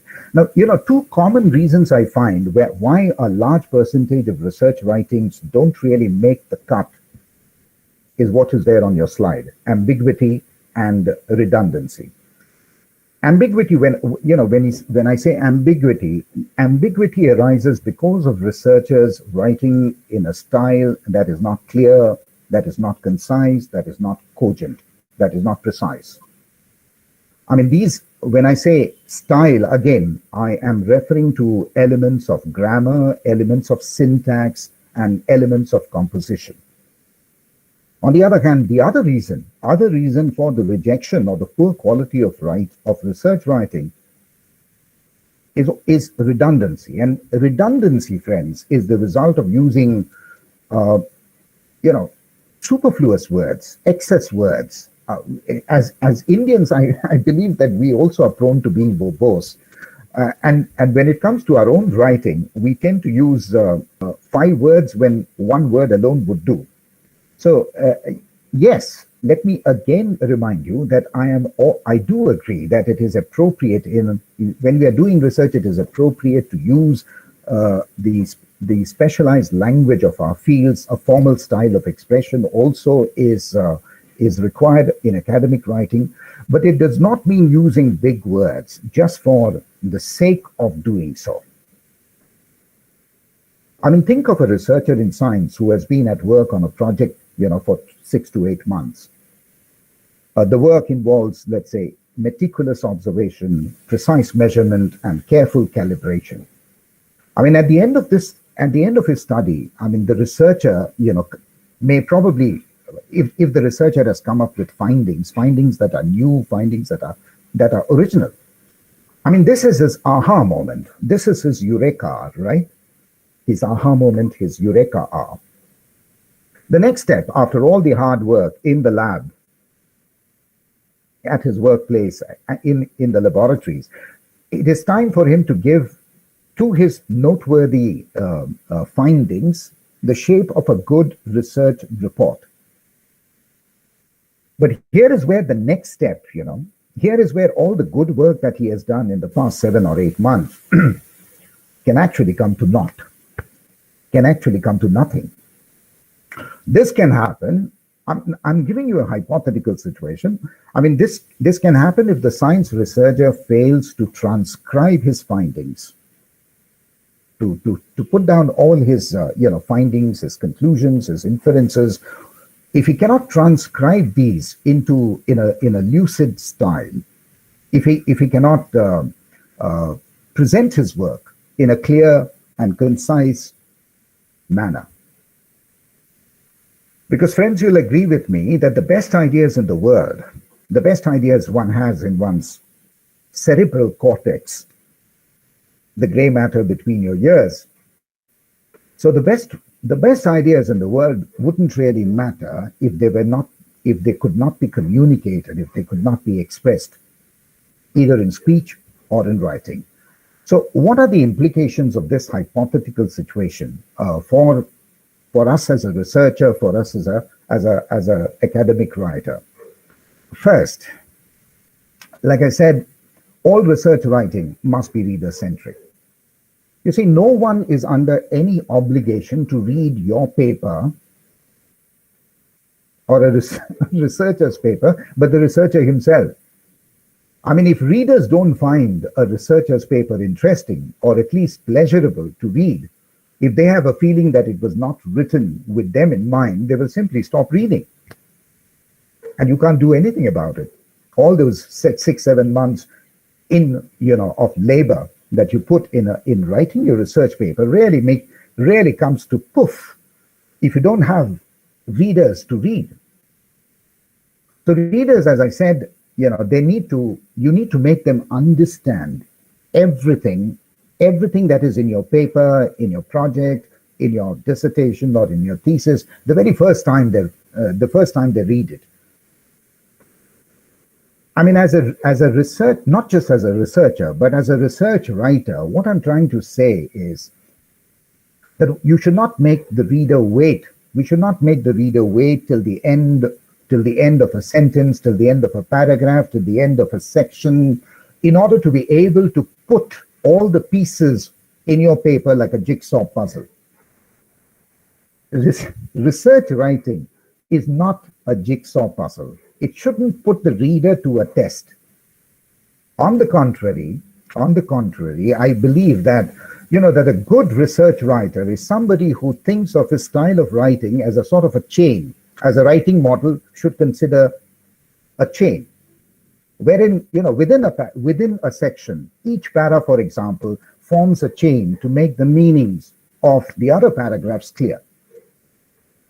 Within a paragraph, each sentence forms a chain with the next, so that you as a writer take the reader, guide the reader link by link, as in a chain, link by link and step by step towards your findings and your conclusions. Because after all, whether you are a researcher in science or a social sciences or in science or in humanities, any research writing is a narrative. At its core, all research writing is telling a story of invention, a story of discovery, a story of findings. And just as you and I enjoy the best stories only when the story is gripping, in a similar manner, our research paper, no matter how specialized it is, should be able to tell the narrative in an interesting fashion, because only then would you carry the readers along with you. So as researchers, we all need to learn the mechanics of good academic writing. And the pity is that despite all the things, all the changes that are taking place in the academia, in our curriculum, both instrumentalizing the policy decisions and the parameters laid down by the NEP, academic writing is still given in our institutions, colleges and universities, particularly in our master's program. Academic writing is not something that still is given enough focus, I feel. It is still not integrated into our master's program in most universities in India. I'm talking about universities in India. There are honorable exceptions. It's sort of the thinking here is that as if that a would-be researcher is expected to pick up the conventions of good writing, a good style, whenever and wherever he starts doing research. What is forgotten in this line of thinking is that, friends, writing is not to memorialize ideas. Writing creates ideas. Active, engaged writing turn words into ideas and ideas into words. And for this, researchers, I feel, do need training in the basic tools, in the basic skills of academic writing. So attending workshops, for example, like this one, or on courses exclusively on where the focus is on writing practices, by that I mean research writing practices, should enable young researchers to write clear, to learn and to write clear, coherent, structured research papers, and also make effective presentations in academic seminars and conferences. I mean, this kind of professional training should be, should be made mandatory in order to develop skills, even in drafting good research, winnable or winsome research proposals. Yes, clearly, researchers from different disciplines write in different ways and sometimes follow different stylistic conventions.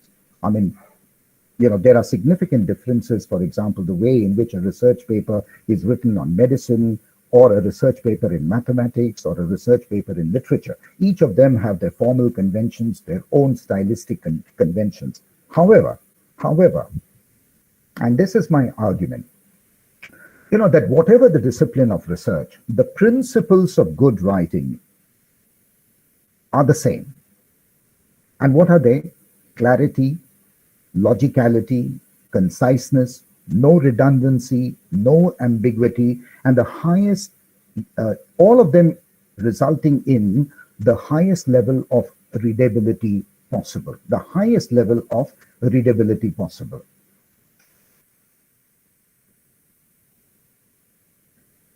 So if you wanted my argument to be endorsed by the experts, well, this is what the experts are saying, that the writing of an accurate, understandable paper is just as important as the research itself.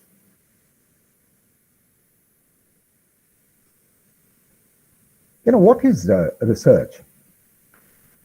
To put it very simply, in fact, once again, to demythify often the mystical element, the mysticism that we associate, the mysterious process that we associate with research, calling it high research, is that at the very basic level, you can break down the answer to the question, what is research, into these four things.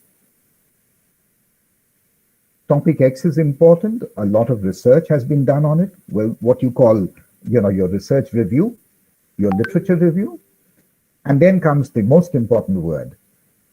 However, although, nevertheless, no work has been done on the Y aspect of it, and this paper examines the Y aspect. The American philosopher and literary critic Kenneth Burke describes, he describes the research paper as an engagement in a conversation that may stretch back hundreds of years and include any number of scholarly voices.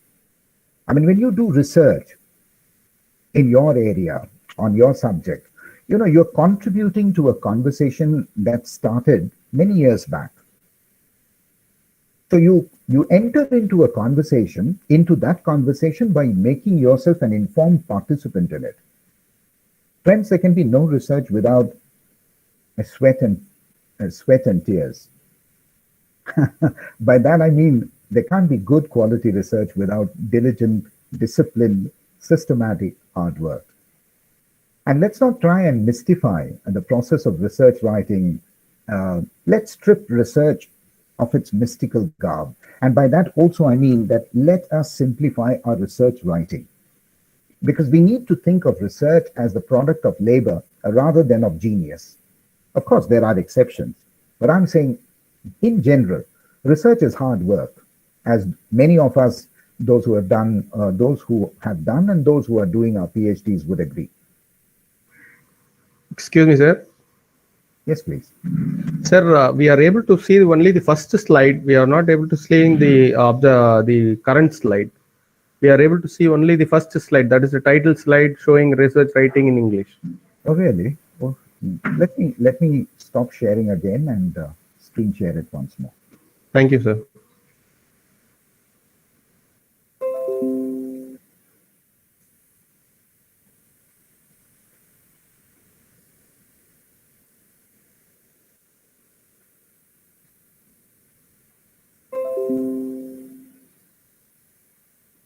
Kindly check with me. Is slide 5 visible to you now? Yes, sir. All right.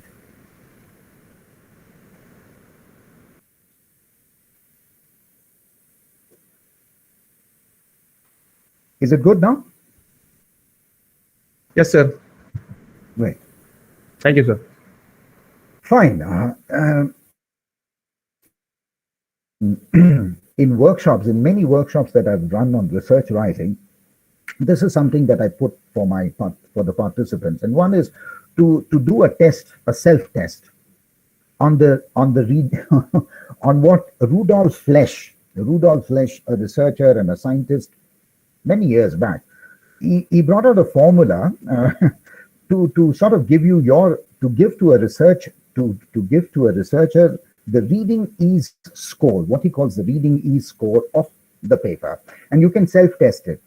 And he turns this into a formula, which is there on your slide, where RE, the reading ease score, and SL, the average sentence length, the average length of your sentences in your research paper, and then the number of syllables, the number of syllables per 100 words. What I would suggest is if you're not an English teacher, as a researcher, you could probably take the help of your English faculty to find out give him a sample, give him your current research paper or the one that you published recently, and let the English faculty help you in identifying the number of syllables per 100 words.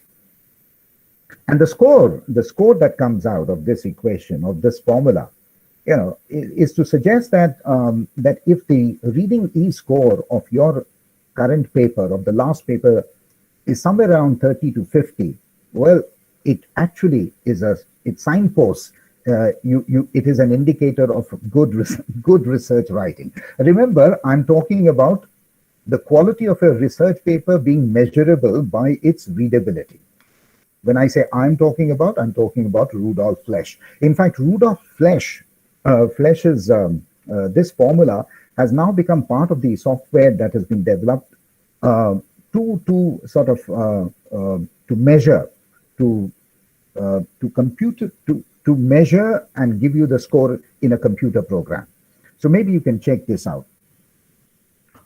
The other simpler way, I mean, in case the equation or the formula seems to be something which is too mind-boggling, then the other way is to open your research paper, the last one that you published. Take a look at it visually, do a visual check on it. And what do I mean by doing a visual check? For example, take a look on the first page or any inside page of your research paper. See how does it appear visually. Does it appear too heavy? By heavy meaning, let's say a single paragraph taking up the entire length of length of the page, or does it seem to you too bitty? Too bitty meaning that on a single page you have 10 paragraphs, small paragraphs. If it is too heavy or if it appears to be too bitty, then I think you can go back and rework on the paper. Check what is the average length of the paragraphs. I mean, once again, these are rule of thumb. These are not absolute rules. When I say average length of the paragraph, even in academic writing, the average length of your paragraphs at the most should be about 15 to 20 sentences. You see, when we talk about much of what we think of our research writing is often unconsciously shaped by what we learned as composition, as an essay composition in school. Remember, once again, the formidable English teacher in school telling you that an essay or a good paragraph should have a good introduction, a good body, and a good conclusion. And we often, as our English teachers would teach us, that make sure that your paragraphs are uniform. Well, not really. When I say check what the average length of your paragraph is, I'm not for a minute suggesting that all your paragraphs in a research paper or in a thesis or dissertation should be exactly of the same number of sentences. But I'm saying that yes, there should be a certain, structurally, the paragraphs shouldn't be either too lengthy, nor should they be too. There should be a variation of the paragraph to make the entire narrative. Remember, writing research paper, I said, is storytelling, is building a narrative. And in order to make that storytelling or narrative interesting, it should reflect the structure and your writing style of your paper should itself, engross, keep the reader on the page, as they say. To do a skim test also, this is interesting. You can try this on an unsuspecting colleague of yours. I say unsuspecting. Why? You can once again take your research, your latest publication, take a printout, give it to your colleague, and ask him to, your colleague meaning somebody from your own subject, your own department, and ask him to, do a skim, to skim your paper. By that I mean read only the first line, the first and the last line of each paragraph, or maybe the whole of the first paragraph and the whole of the last paragraph, and then ask him, what do you think is the paper all about? If he's able to, if what he says partially covers even 60% of what you put in the paper, that is again a sure indicator that you've written well. So this may not be the litmus test, but I'm saying that try it out. When you say visual test, try it out on a department colleague and show him your paper and let him do a skim test. And if he's, as a reader, remember, if as a reader of your paper, he's able to get the drift of what your paper is all about, tell you that I think in your paper you've tried to, point out these 2 or 3 important ideas. Well, there you are. You passed the test. If not, then I propose to you a model, what I call the 6 Sigma for research. And these are, once again, fundamental guidelines, what I've already said. Always think about the referee and the reader. Read other papers, learn the standard phrases, use these papers as a model. Write concisely with no redundancy and no ambiguity. Write for the specialist as well as the well-informed reader, and put as much thought to the wording of the title as to the rest of the paper. Write an abstract that is concrete and specific.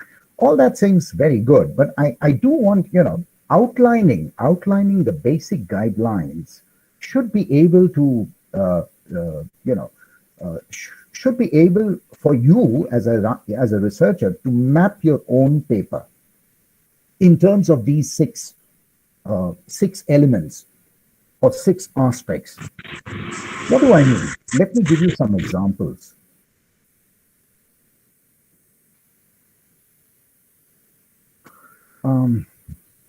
This is, when we talk about how academic writing must have a structure, in order to be readable,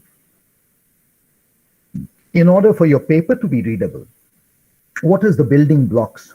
What are the building blocks of your paper? Paragraphs, right?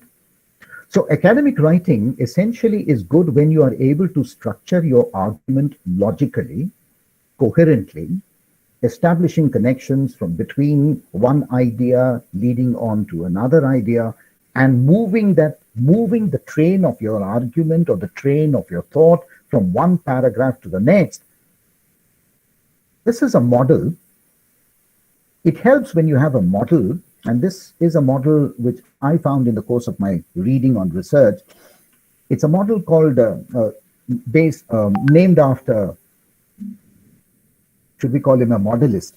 Well, Eric Hayot. And Eric Hayot talks about the uneven U model. What do I mean by, what does he mean by, the uneven U model? What he really means is that, when you're writing your own research paper, it's like the first sentence introduces an idea, the topic, which sets the tone, which sets the expectations of the reader for the ensuing paragraphs, for the paragraphs that follow.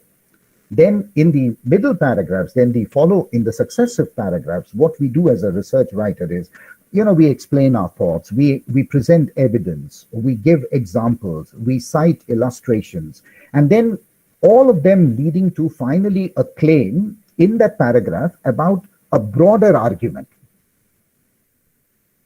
So in terms of, as visually, what you see on your slide is the U model, where the essential structure of a paragraph suggests that in a typical U paragraph, it opens often on level 4. What do I mean? What does Hayat mean by,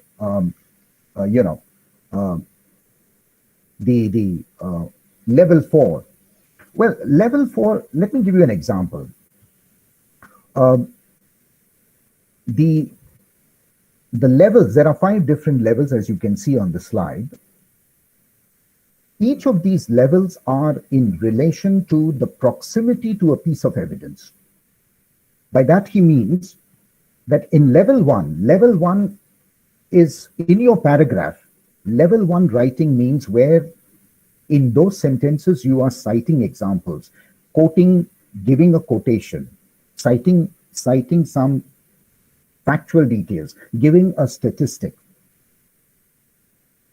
On the other hand, level 4 and level 5 are where you are sort of, as a researcher, you are elaborating, you are pinpointing your broader argument. Excuse me, sir. Your slide is again not visible. Okay, just a minute. Is this called the freeze moment? You know, that if you're not moving with your slides, then the slides stop. Just let me stop sharing and again.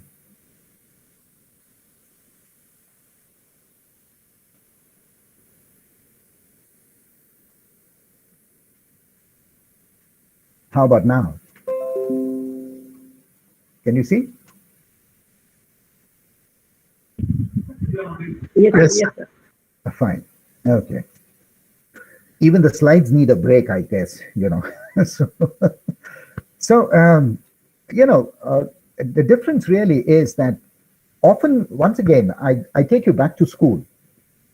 When our teachers told us about good paragraph composition, you know, what were we told? That put your topic sentence at the beginning of a paragraph. As we have graduated, post-graduated, and moved on to research writing, well, that topic sentence is now called a thesis sentence, isn't it? But then Hayot makes a difference between, remember, this is the structure of a single paragraph that he's giving us.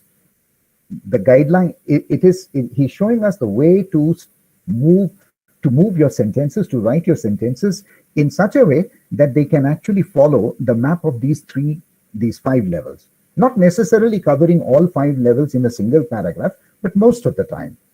And he makes a very crucial difference between level 4 and level 5, which I told you is actually giving you the broad arguments, or rather the meat.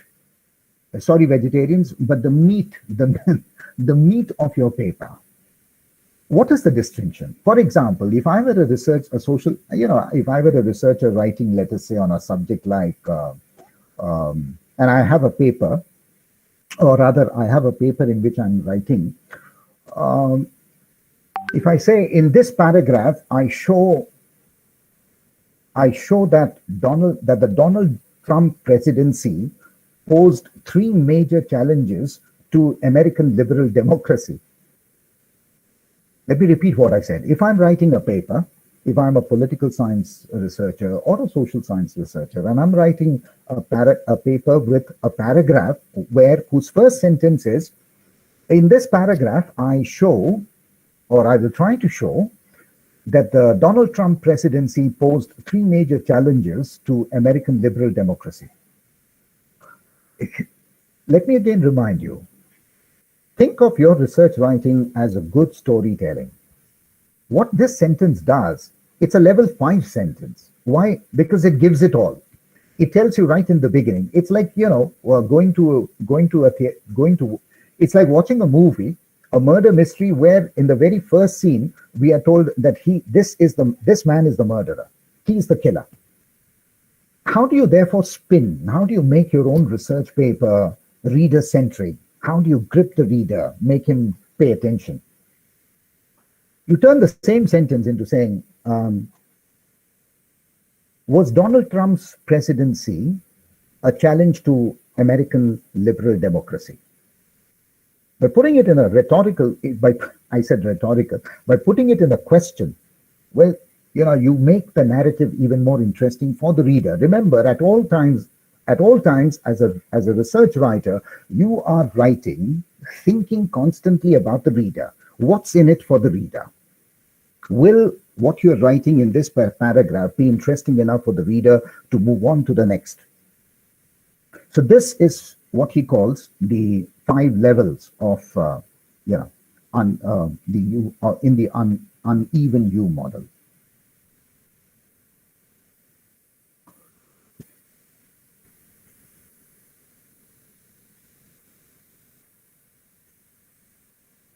I want you to look at this slide. Friends, this is from an abstract from a technical branch. Forget about the content, which didn't really make sense to me. This was somebody somebody from VNIT, a researcher from VNIT, an engineering researcher who wanted some help. When his paper was rejected, he wanted some help with his paper.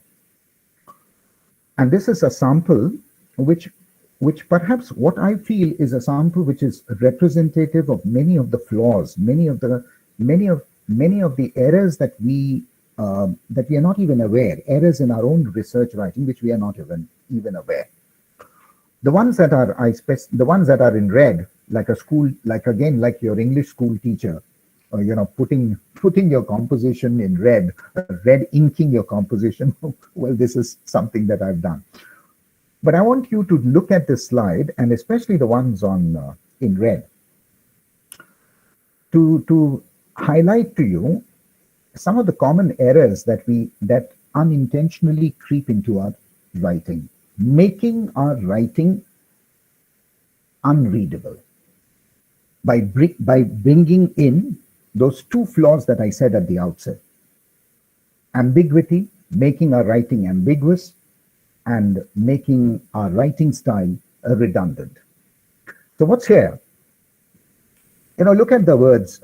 Being devoted, it's an abstract, being devoted to the actual problems of informatics, utilizing numerous scientific methodologicals, among others OLS, OC, etc. The present article will be dedicated to elaborating the correlations between processor speed and software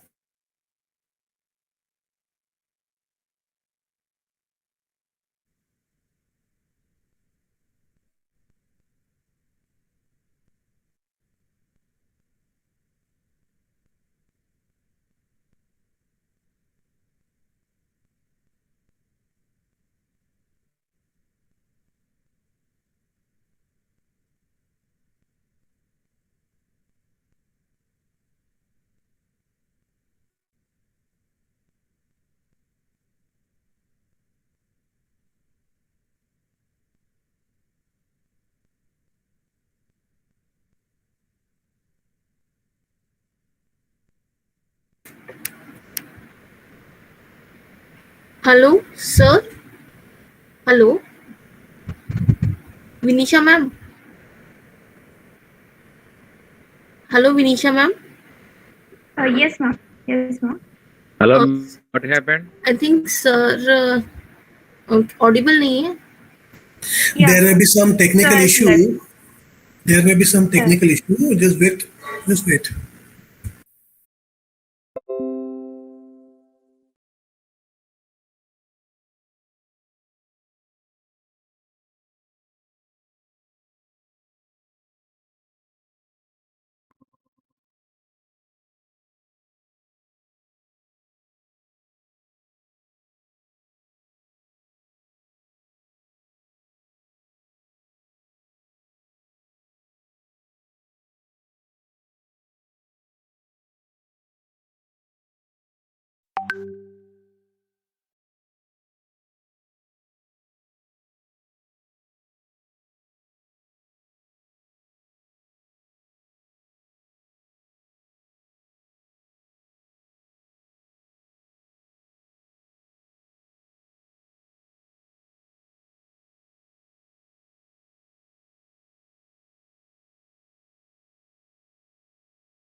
if I were the referee, if this was the paper and its abstract came to me and I'm reading it, words like expressions like being devoted and being dedicated,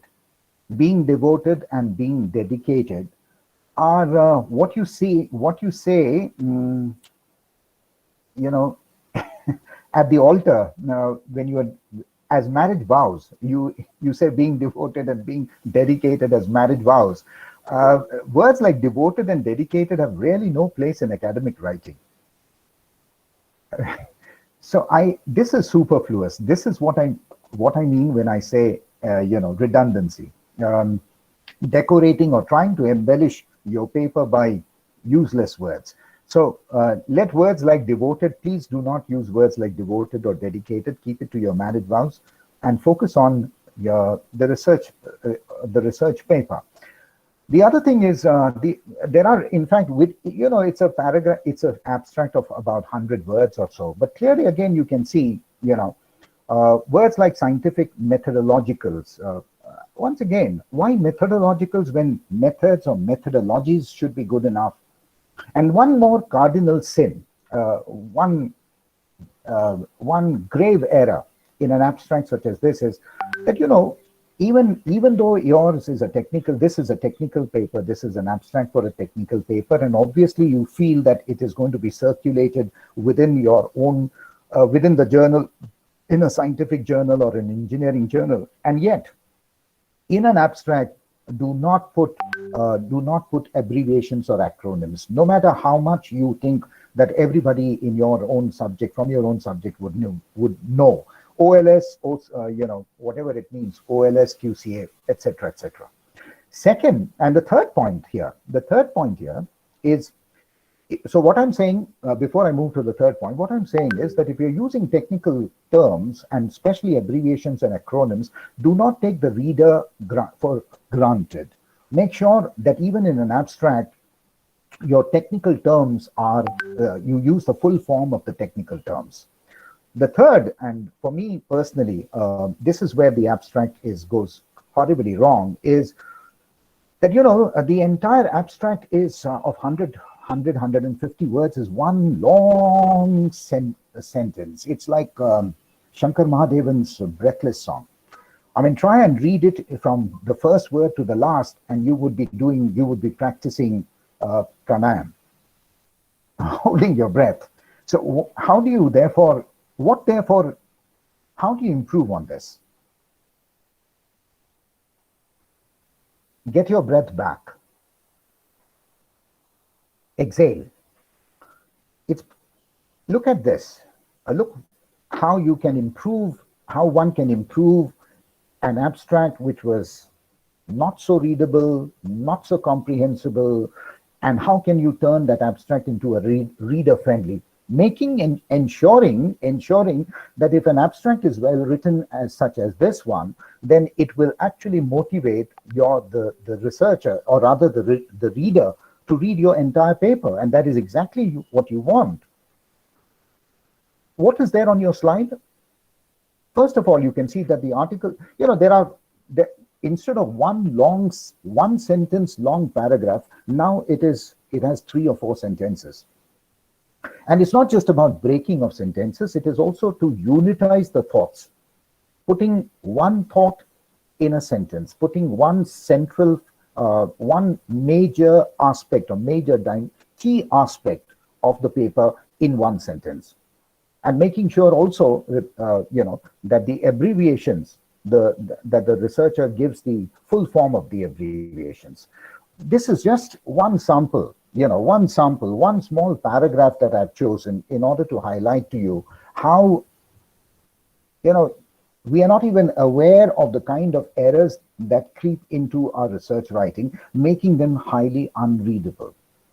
And friends, if we want our research, as I said, our findings and our conclusions, our paper to be read widely by our own reading community, then one must pay attention to the writing styles. Well, I suppose, there can be, I mean, for a FDP session as short as this.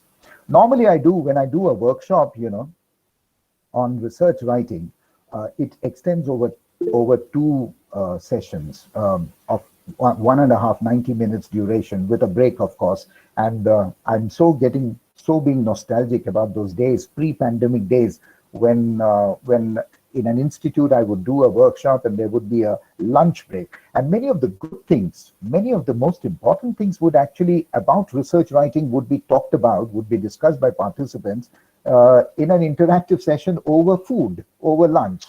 So friends, I thought I would share with you just a couple of things.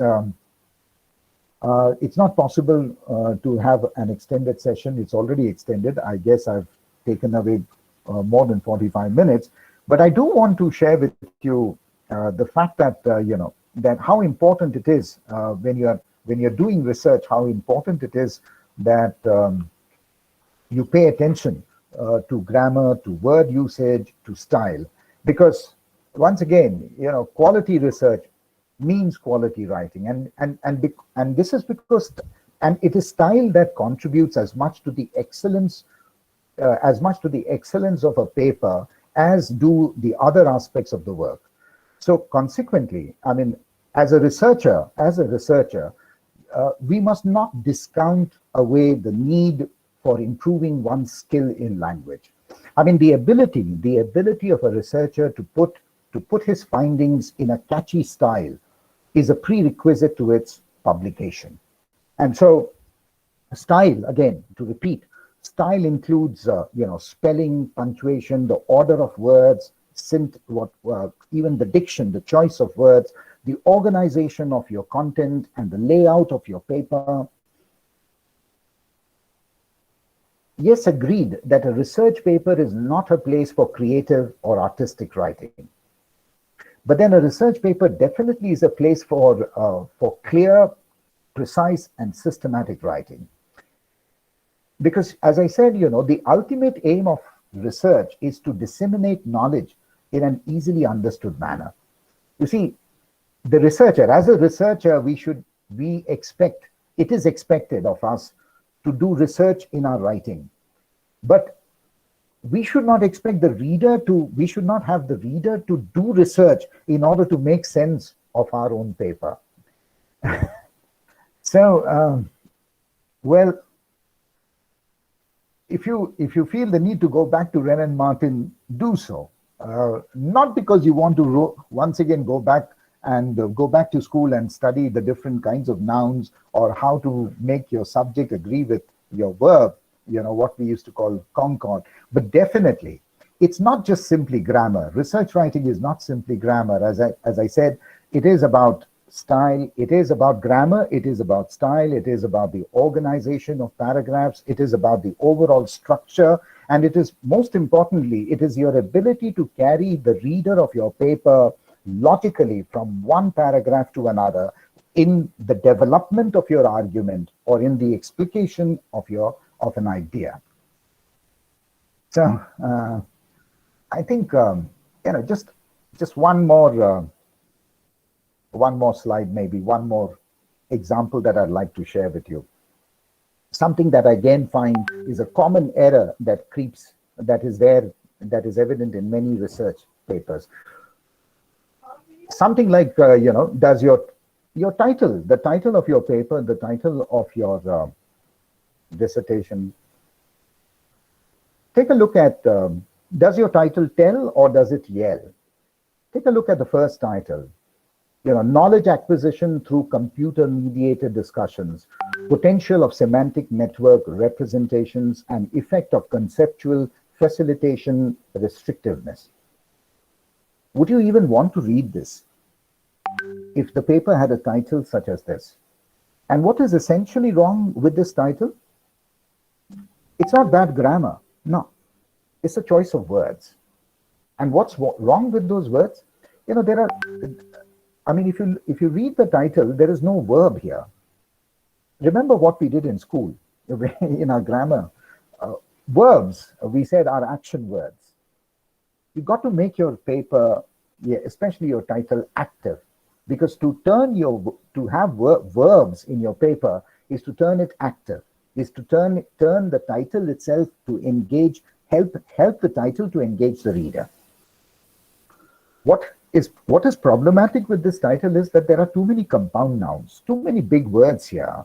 Knowledge acquisition is one. Computer mediated discussions, again, is another compound noun. Semantic network representations, again, woo. I mean, you will break your teeth trying to read this. Yes, it is important that in your title there has to be three important things. One, it should tell you the purpose. The title of your paper should tell the purpose of your paper. It should tell the scope of the paper, and it should spell out, scope, purpose, and broad area. But take the second one, for example. Alone Together, this is from a social science paper. Alone Together, exploring the social dynamics of massively multiplayer online games. This is a paper, even though I may not be from the same discipline, from the same subject. This is a paper that I would love to go through. Why? Because it has a catchy title. And how is the title a catchy title?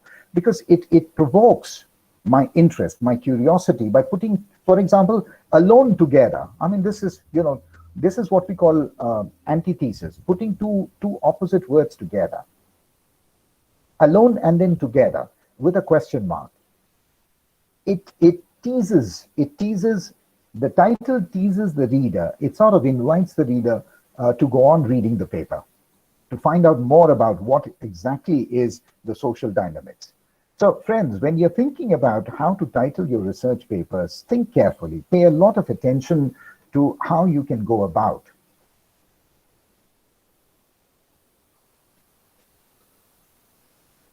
And I think I'll leave you with this as my final comment for today's already extended session.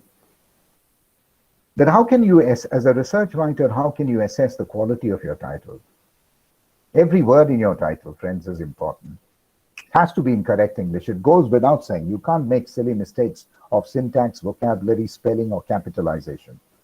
Punctuation is another terrible punctuation. You've got to be careful about punctuation. Even language teachers, literature researchers make very common errors in punctuation. And like I said, your title has to be eye-catching. It has to be dynamic. Why? And this is most important. For every call for papers online these days, there are scores and scores, hundreds and thousands of submissions. After all, the peer reviewer is also a human being. And if he has to go through, scores of submissions, you have to ensure that your paper is the one that grabs his attention. And how do you do that? Not by titling your paper in a flat way, giving a flat, dull title. No. Making it interesting, making it juicy. The title of your paper should be like the trailer of a movie, of a mega blockbusting movie. It should be like your visiting card. Attractive, inviting, engaging. And more importantly also, because these days, there are search engines. I mean, search engines and indexing systems throw up so many. If you only have to go to, put the keywords on a search engine on a research platform of yours, and you will find thousands of papers coming up. But you've got to therefore make sure that the words that you use in the title of your paper are the ones that will be picked up by the search engine. Not somewhere on page, in the 15th and the 20th page. So I think once again, just to kind of pull my thoughts back with a few great gentlemen who have written about how important writing is. And I like this quote by Francis Darwin. I particularly like this quote because it says, in science, the credit goes to the man who convinces the world, not to the man to whom the ideas first occurred. And if you want to really, if you think your paper is something path-breaking, something very, very original, then you got to put them into writing, because only then it will bring it, you will be able to convince the world. Not by writing, not by putting a potentially brilliant idea into a dull and boring paper.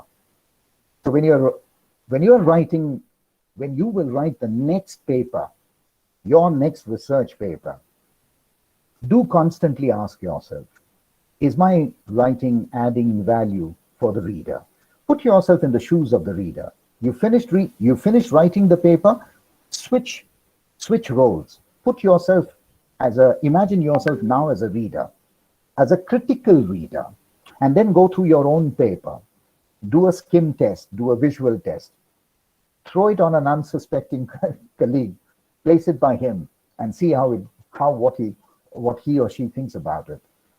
So constantly ask yourself, is my writing adding value for the reader? Well, these are some of the references that I thought I'll share with you. Pretty good, very detailed, very comprehensive.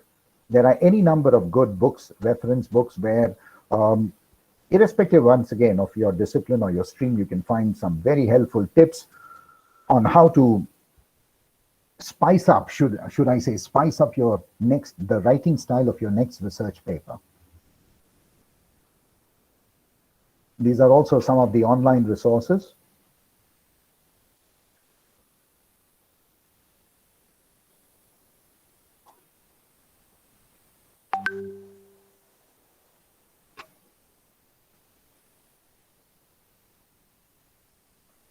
And I think for the most important slide that you all were waiting for.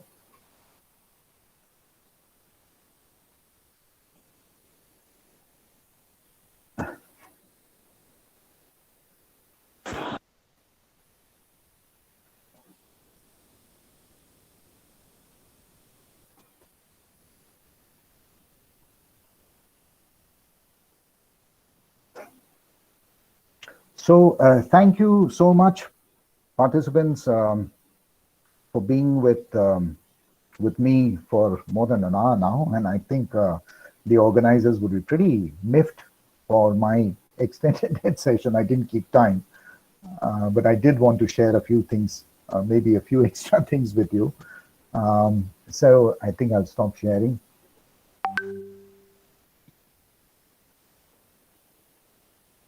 So thank you once again, and thank you participants, thank you the organizers, thank you Dr. Katie Thomas for having invited me to be part of this FDP. Thank you, sir. It was truly a great experience listening to a highly skilled and experienced person like you.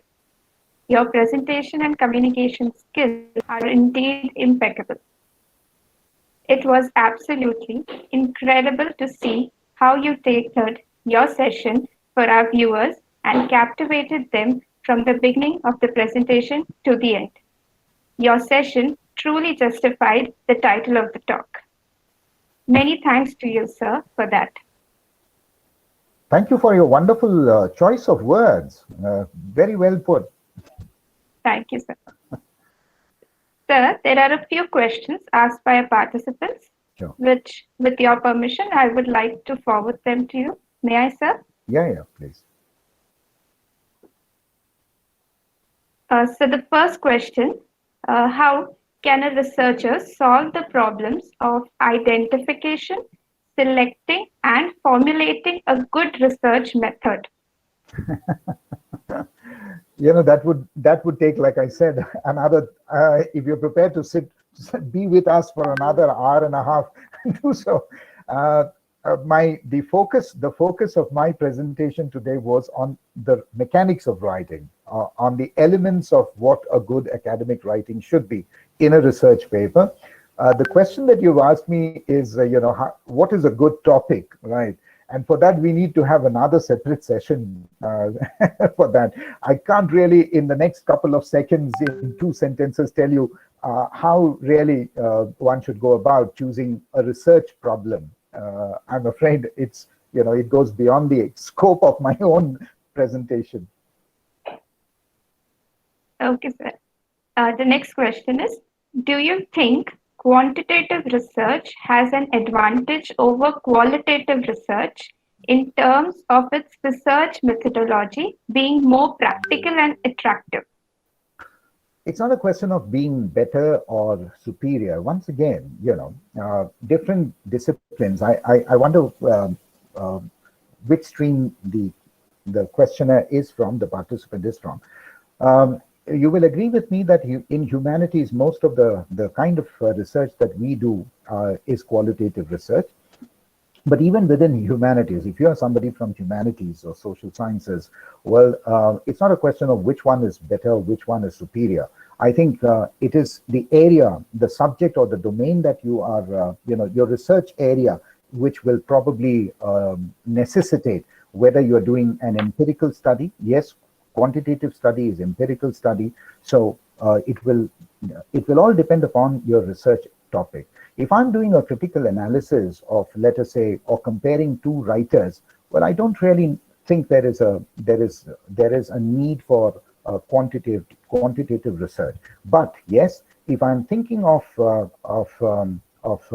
estimating, if I'm thinking of doing a research project on the effect of pandemic on teaching, on the learning experiences of, let us say, a specific class or a specific subject, yes, it would imply that there is an empirical based study. It would require some questionnaire and survey method, and that would justify a topic such as this would justify, the effect of pandemic on the learning outcomes of a particular subject. Among students of a particular subject would invite a quantitative and empirical based study rather than a qualitative study. Thank you, sir, for answering all the queries with such ease and expertise. I'm sure our viewers have certainly benefited from your amplitude of knowledge and depth. So, I think yes, sir. There is a participant, Saidur Rahman. Hello, sir. Yes, sir. Hello. Yeah, hello. Yes, Sir, your presentation so nice and very simplified. You are simplified in a very understandable manner. The question is that in some interviews regarding research paper or research writing up, they are asked. One person is very. I'm glad to see that one person is asking to you, put the questions that some research journals or some research team or some in some interview, they are asked to write in 2 pages the research outline. So how a researcher can focus all the things into 2 pages, all the research? What you are saying, the academic elements or the. Sir, and another question is, sir, that the research journals, most of the research journals at the present situations, they are asked to write in a limited words manner, and they are giving a fixed structure that you need to write within this structure. Beyond that, if you are going beyond that your research may be rejected or they are not allowed to publish in their respective journals. So how this would be solved in the near future? No, what you say is what you consider to be a problem. Yes, different research publications, different journals, have stylistic conventions. There are publication, there are formatting styles. There are formatting styles that one has to. So, when you're submitting your paper to a particular journal, you need to follow the stylistic guidelines because that is part of the academic convention. When you're doing research, you can't really write your paper in any arbitrary manner. By structure, by the conventions, the rules and conventions, or the format, what we call the formatting styles, are not limitations, are not things that limit your research. On the contrary, every research needs to have a certain structure. If you're a humanities researcher, then obviously, you would be following the MLA style. If you are from the social sciences, maybe the APA system, Chicago manual style. Every discipline, every area has its own formatting style, precisely because there has to be some kind of a homogeneity in the shape and structure of research papers, research publications. But at the same time, rather than thinking of them as limitations, I would say that they actually they actually encourage you to think of those limits not as limits but as creative spaces. As I said, even with a title, the example that I gave you, that sorry, the example of the abstract that I gave you, that abstract, the one which was one long sentence abstract, why was it written? What forced the researcher to write it in that manner? Maybe the number of words, 100 words. Normally, when we talk about abstracts in the technical sciences, the abstracts are limited to 150 words. The point here, really, friend, is that if I've written a research paper, I should be able to point out the key findings or the highlights of that paper in 150 words or 200 words. Because to pinprick, it's not pinpricking, but it is the ability to know that in a research paper of, let us say, 4,000, 5,000 words, what are the talking points of your research? If I'm not able to do that, then it means what I said in the beginning of my presentation, that you need to dot your I's and cross your T's, which means you need to go back to your writing style and find out, with the help of those online resources and books that I reference, books that I shared with you, to probably look closely at those guidelines and check whether your writing style, whether certain errors are creeping into your writing styles, and you can remove them. So, journal conventions are to be followed, not because they want to flatten out creativity, but in fact, they give you enough scope to be creative in your academic writing. Thank you, sir. Thank you. So I guess we are done. Yeah. Organizer? Yes, sir. I hope all the doubts of our participant has been cleared. Thank you, sir. Thanks. Well, not all the doubts, but a few doubts. Most of the doubts. Right. Okay, thank you so much. Thank you once again, participants, and thanks to Dr. Katie Thomas. Thank you, sir. Thank you. Thanks a lot. Bye, everyone. As we have now come to the end of today's session, first and foremost, I am extremely grateful to both our eminent speakers, Dr. Nanoti and Dr. Banerjee, for accepting our invitation and sharing their knowledge with us. Both the sessions really transformed the meeting into a highly productive one. I would also like to thank the management and principal, Dr. Katie Thomas, sir, for organizing this 5-day online workshop, for giving everyone this brilliant virtual platform to enhance their knowledge. I would also like to thank the organizing committee members for all the guidance and technical assistance. Finally, I thank all the participants for their valuable presence and active participation. A note for the participants.